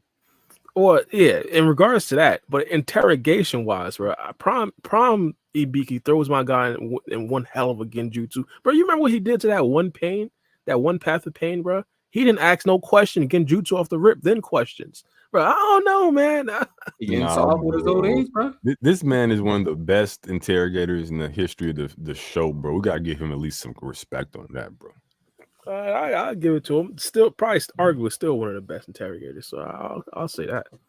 Wasn't it Sasuke? Wasn't he using Sasuke to interrogate people? Well, Sasuke is he's one of the best, but Sasuke got hacked, so that only true. I think Ibiki probably has more ways to interrogate someone, but Sasuke's aura is probably like the best way. Remember, he walked in a room with I forgot the leader of the Byakuya gang, something like that. The number one. He just walked in. He spilled all the information because he saw Sasuke and got shook. He was like, Uchiha Sasuke. Sasuke just read your mind and just it's over. But like Ibiki, like with Boruto, Ibiki gonna fuck you up. Like he gonna do that James Bond shit, right? Like strip you naked and like fucking kick you in the balls and shit. Yo, that reminds me. You remember that episode where bro was doing the interrogation and he was kicking dude in the nuts? Wait, what episode was that? You remember that? Oh man, I can't remember what the hell the episode was called, but he went hella far back in the hallway to get a running start to go kick the nigga. Yeah. And then he had on the motherfucking metal steel toe boots and shit, so you hear it clunk, clunk, clunk, running up towards him. I gotta find somebody in chat. Maybe you know what episode. Go send me a clip, bro. I'll find it. That's funny. I remember they were doing the exorcism. He's like, get your black ass out of here. It's some powerful nigga trick going on. Yeah. Yo, Boondocks is fucking god tier, bro. God tier. That shit wouldn't survive in today's climate, though. No fucking shot. In today's climate. Bro, you imagine the Boondocks covered the Diddy shit? Oh my god. Oh man. Oh my god. Bro, they gotta come back. I found it. Bro, I don't give a fuck. I'm about to play it on stream. They gotta come back. Whoa. Don't play it on stream, though. Bro, you think wait. It might taint our interview. Like, okay. Oh, yeah, you're right. We don't want to risk the interview type shit. Yeah, you're right. Even though I just cut it, but no, you're right. Yo, if it was any other regular content, we would have risked it. Yeah, I probably would have risked it for sure. Right. But like it's funny because like we got 91 people in here. Okay, like subscribe, like the content. Okay, if you want to support your local streamers, Barbie, Free Game, your humble host Mello, think about leaving a super chat donation. We appreciate the support. if you guys have like some other voice actors or something that you would like us to get, and by us I mean Free Game, because he be doing all that shit. Then just let Free Game know. Okay, just bombard Free Game with DMs. Just overwhelm him with DMs. Okay, just send him all to Free Game. Facts. Follow me on. Force on my Twitter, guy to Free block Game. people. That's what we gotta do. Well, shout out to the channel members, the donators, Apex and Ready SG. We appreciate the support. Did we get all of those super chats answered? Yeah, we did. Oh wait, hold on. Yeah, we did. Ibiki collapsed Kawaki confirmed. Oh God, bro. Ibiki's probably beating Jigen, bro. Like literally, like I'm saying probably, but like, oh no, we didn't. He can bypass Boruto's durability, bro. It's over, bro. So now, quick question though: does this now confirm that Mitsuki fully made the transition into having his son be Boruto? I don't think it confirms fully, but he may, like, he's on the path, I think. Unless he like states it, I think. I don't think so. I mean, you can maybe say like it's implied, but like I would prefer a little bit something more definitive. No, I see what you mean. To be honest, I still do have the idea of the brand new Team Taka being formed, potentially Boruto, Mitsuki, and now Himawari, plus Sarada as well. Oh yeah, okay. I was gonna say, whoa, slow down, sir, slow down. Where's Sarada? Yeah, Sarada too. But the thing with Himawari that's been stuck with me is when I reread TBV, she just said the reason why she wants to gain power is so she can help Boruto. It's like, if that's not like a sign of her potentially going rogue, I don't know what it is. Like, yeah, I want to get like that's what I'm saying. Like, they at this point, what do they do? Like Boruto, he needs a power up, bro.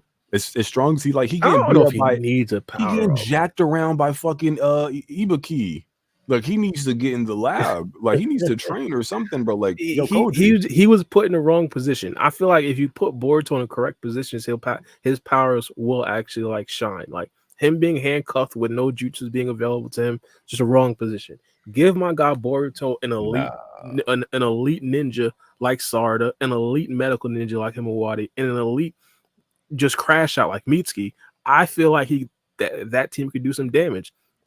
In my personal opinion. No, they definitely could. They need to recruit the diddler, bro. My boy got 1,000 bottles on demand, bro. Whenever you need it, he got it. Oh, 1,000 bottles of lube. I guess we can talk about that real quick. So what's the situation with Diddy? That's crazy. Take one. I guess we can touch on that real quick. Diddy got fully arrested, isn't it? Oh, bro. That brother is insane. Bro, he tried to his lawyers tried to get him a $50 million bond and he denied that shit.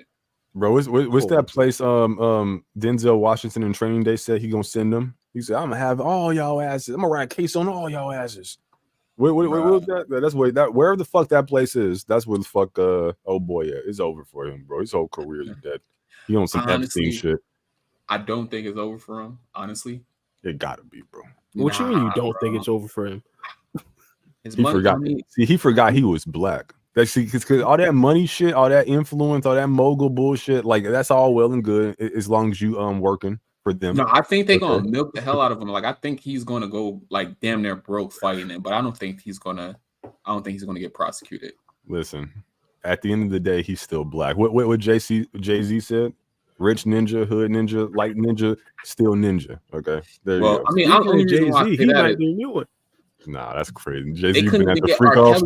They bled R. Kelly of all the fucking funds he had, and he had no more money to like really represent himself no more and pay for lawyer fees and shit. R. Kelly ain't a mogul though. He ain't. R. Kelly, what? R. Kelly was one of the best songwriters in R&B history. Catalyst wise, he wasn't like a businessman. Diddy's on a like different. He had writing credits for a lot of fucking. No, I'm saying Diddy's a billionaire, bro. Like Diddy's on a different tier.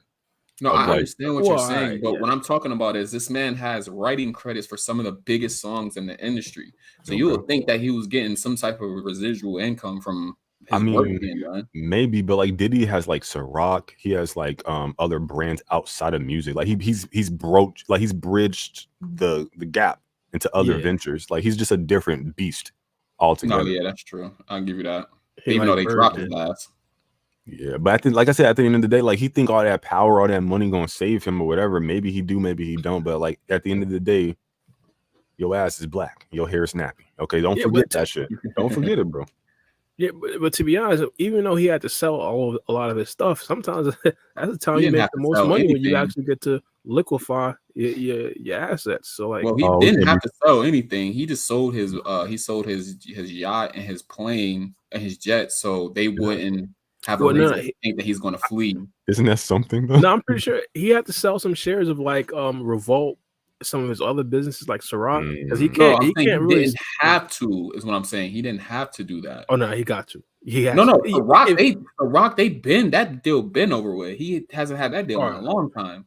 I know Revolt for sure. He had to. Revolt wasn't making him no money. He always like I was watching interview before this even happened, and they was saying Diddy was spending more money like keeping Revolt alive than what he was making on Revolt. So Revolt even still like now he has the ability to sell his shares. Like now he can actually make money from it. Wait, what's the story? So do we know it? Like he got arrested by the FBI for like racketeering, I think, and I think that racketeering, about, like, human trafficking.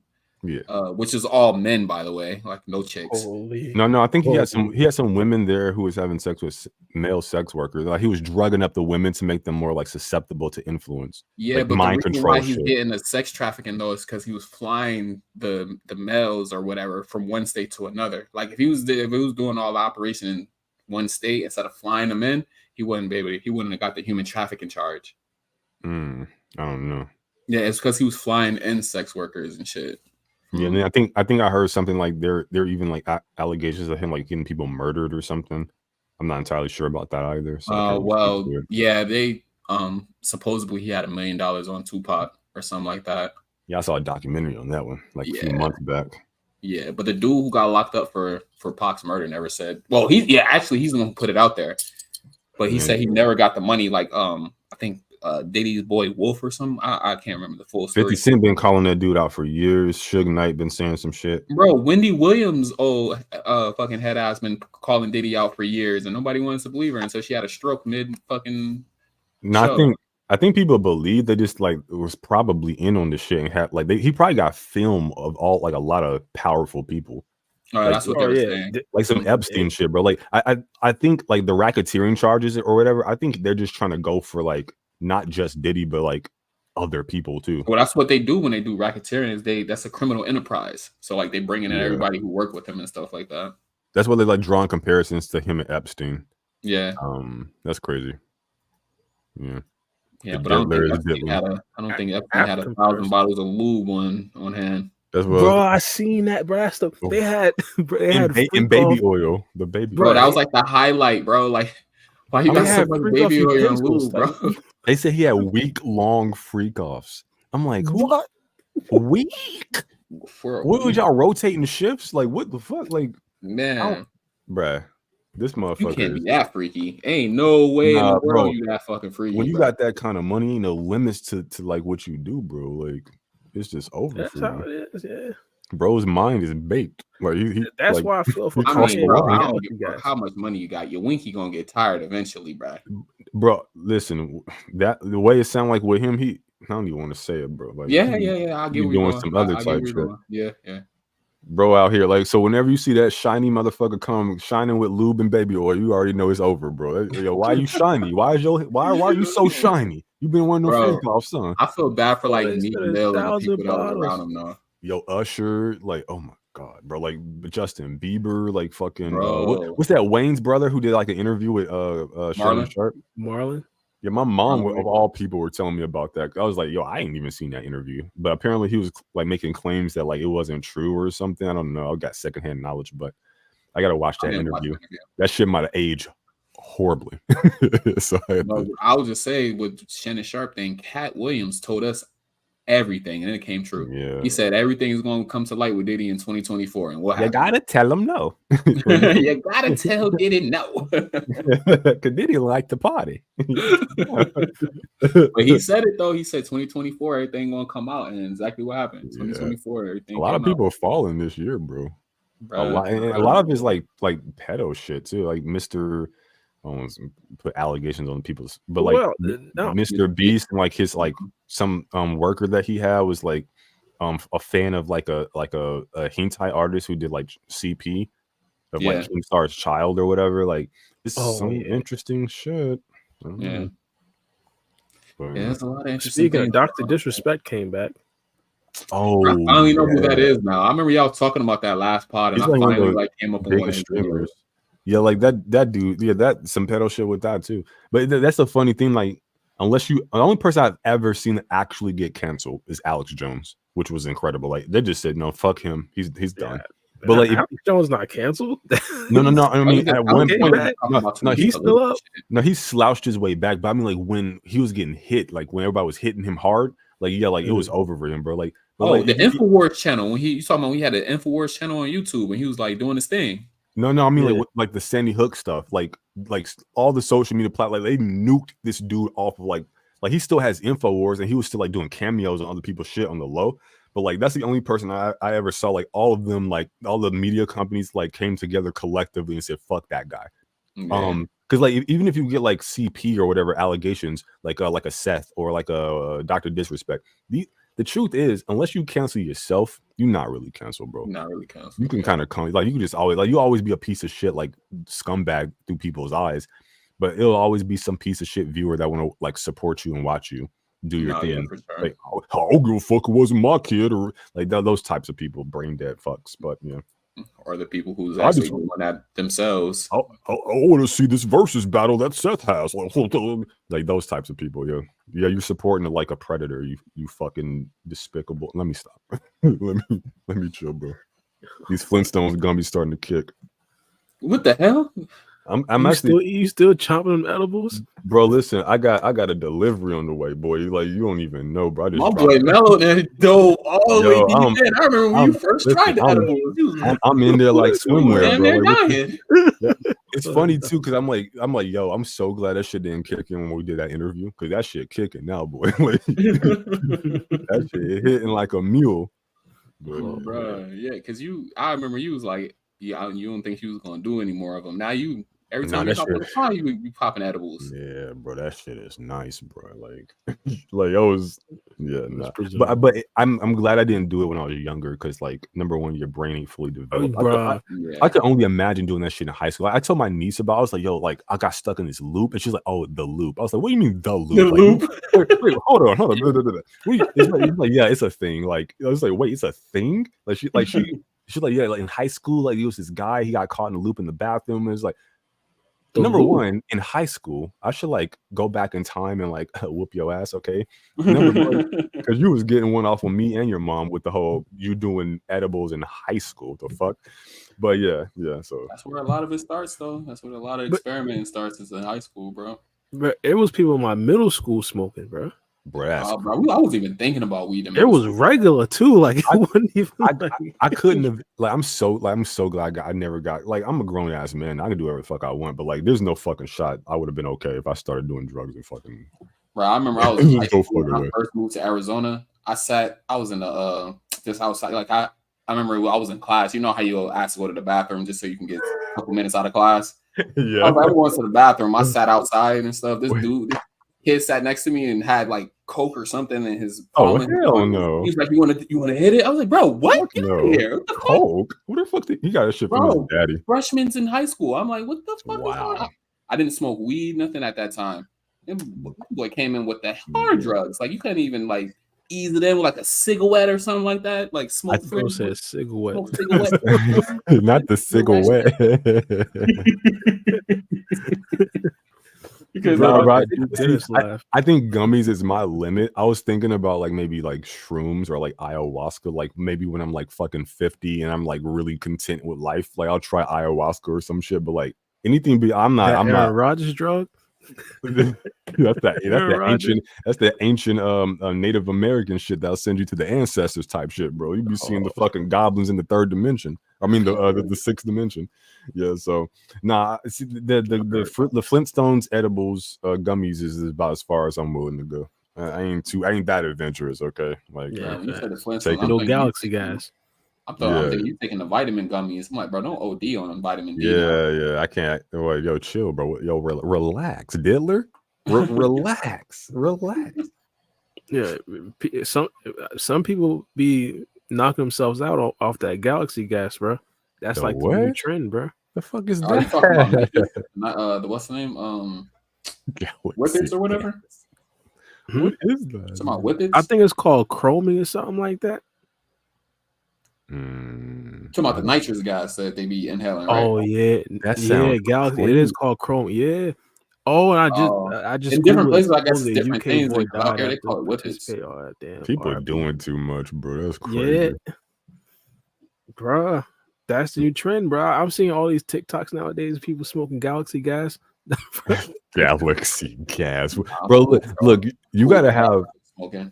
You look. It's fine to do whatever. You an adult, whatever. You gotta cross it. You gotta have a line, motherfucker. Like some standards, okay? Not cross that shit. The day I start doing something called Galaxy gas, I done lost my fucking mind. I need assistance. Okay, help me.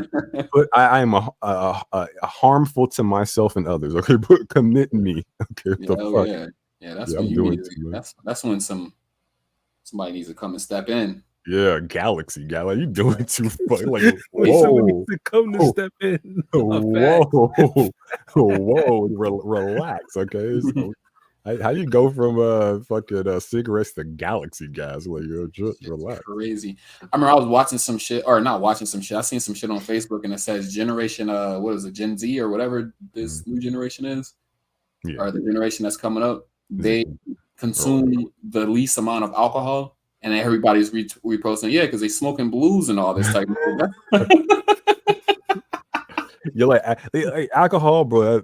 Like shit like that, like edibles. Like it's not like I'll never smoke. Shout out to you smokers, but like look at free games like fucking Avatar, for God's sake. I'll never smoke because it'll fuck my lungs up, and I'll never drink because it'll fuck my liver. Like that, I have limit, like a line. Like I'm good on that. But like edibles, I just take that shit. I vibe. Like it's good. It's just Yeah, that's how I feel about smoking. Like smoking, I don't get fucking tore up. I just I be chill. Yeah. Facts. Now if I said some drink with some smoking, that's a different whole other story. I can't do liquor. That shit's fucking fucks me up. Bro, my sister gave me fucking tequila like Christmas or something, like a shot, bro. I feel like death. Like I had like heartburn and a headache, and I was like, you motherfucker. I ain't gonna lie though. Now if I'm with a female, give me like 3 shots of Hennessy, it's over for her. Bro, gonna turn into the diddler, bro. It's diddler on her ass, for sure. Hey, bro, don't claim that. Yo, chill. Pulling out the lube on that. Bro gonna be like, he gonna be like Shannon Sharp, bro. Like, complaining about the chat calling. Yo, y'all saw that Shannon Sharp video? Mama shit. Oh, no, bro, was a whole dog on that bitch, bro. Mama shit.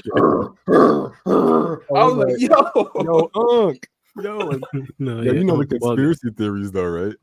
They saying because they was calling him like gay. Yeah. He tried to like release that and then like fight against the allegations because he brought it up on his like podcast Nightcap.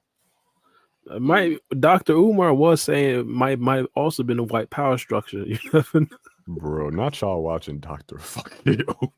Bro, what? He said suppose there's a white woman and she went live. He said the white power structure tried to take him down, tried to take him off ESPN.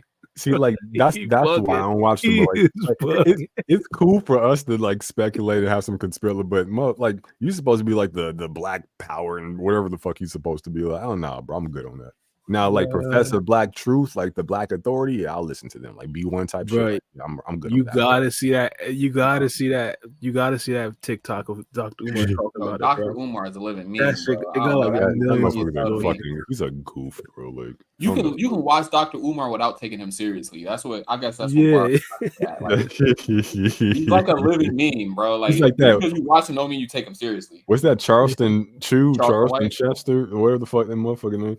Yeah, that dude's a character, bro. Let me stop talking about for he fucking find me, like, because that's the kind of motherfucker that'll hunt you down. And you talking shit about him on YouTube, this motherfucker will find you. Let me, yo, chill, relax, bro. Like, shit, this shit ain't what you want over here, bro. Relax, bro. Nah, chat for sure DMing Dr. Umar as we speak. Send him this clip, bro. Oh, Umar, I don't give a fuck about him, bro. Hey, man, Umar. But in other news, I want to say rest in peace to Rich Homie Quan. That shit hurt, bro. RIP. Out of my wheelhouse. That's like that's an Atlanta rapper. Talking about? That's Atlanta for you, right? That's what I'm saying. It's an Atlanta rapper, right? Yeah. Huh? I don't listen to none of this new shit, bro. I ain't gonna No, Homie Quan is not new. well, I don't listen to that bullshit. How about that? What? Rich homie different, bro. If you got like little in your name or homie or like was like some stupid, if you got some ghetto ratchet stupid shit in your name, I just discard you. I don't even listen. I ain't gonna hold you. Damn, bro. So the GOAT Lil Wayne. Not, you don't even. Well, no, I just call him Wayne, so I ain't gonna hold you. I like Wayne. Yo, Wayne is Wayne's a good one. Some people call Rich Homie just Quan. Just call him Quan though. So I don't know. I mean, you introduced him as Rich Homie Quan, so that's his full artist name. I mean, dude was ahead of his time. Like nobody was making music like him until recently. Link me a song like the best he got, and I'll listen to it. All right. Wow. He just had a song called "Song Cry" that just came out postpartum. That shit was actually pretty dope. Post-posthumous, my bad. Worst wrong. What's a postpartum? Post-death. Yeah. I'll send you one though. Yeah. Oh, they got some new shows out. Gotta pull up on that. Yeah, what y'all watching right now? Hey, what y'all on? As far as shows go. I'm trying to watch this this Agatha MCU show. I think it might be coming out soon.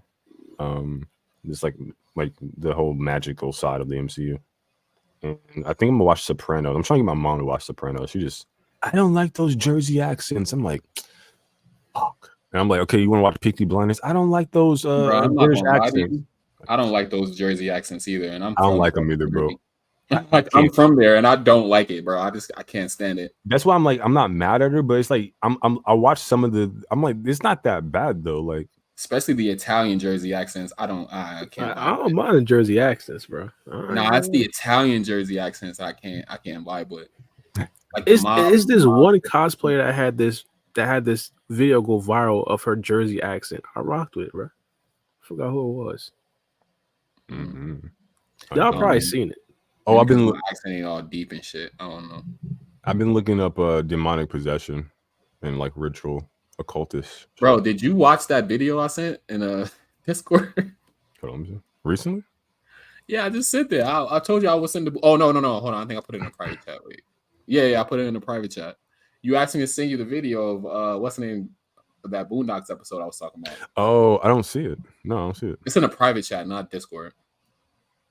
Oh, okay. I'm kind of spazzing right now because it's fucking Flintstone. I ain't gonna hold you, bro. Like your voice is getting louder and then it gets slower, and it's like it feels like you're coming closer to me and like walking far away. It's fucking what weird. The fuck? I don't know, bro. Like this shit really starting to kick, edibles, bro. I'm like, bro. You gotta tell me where you gotta show me your plug, bro. Because that shit from Detroit, Michigan, bro. That shit hitting, boy. Oh, I don't trust nothing from Detroit. Never mind. I don't want that. What does that mean? Whoa. My ex was from Detroit. I don't trust that. Okay. The scars are deep.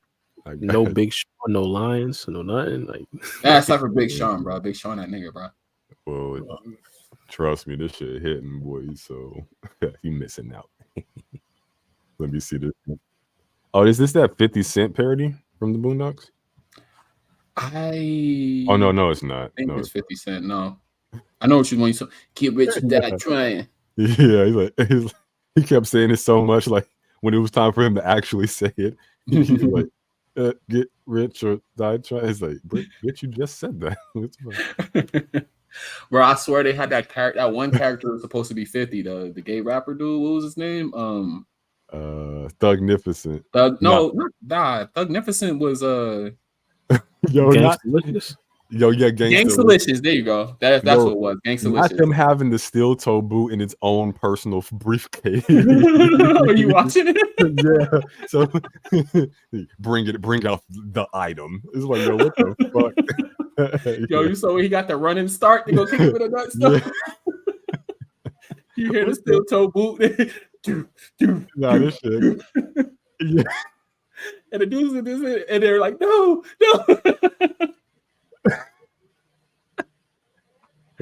Yo, the Boondocks is culture. Nah, this shit wild, bro. You know what the funniest? One of the funniest thing for the Boondocks was that the white guy. No, when Riley was in school and the white guy was repeating what Riley was saying, and he was like, oh, the teacher.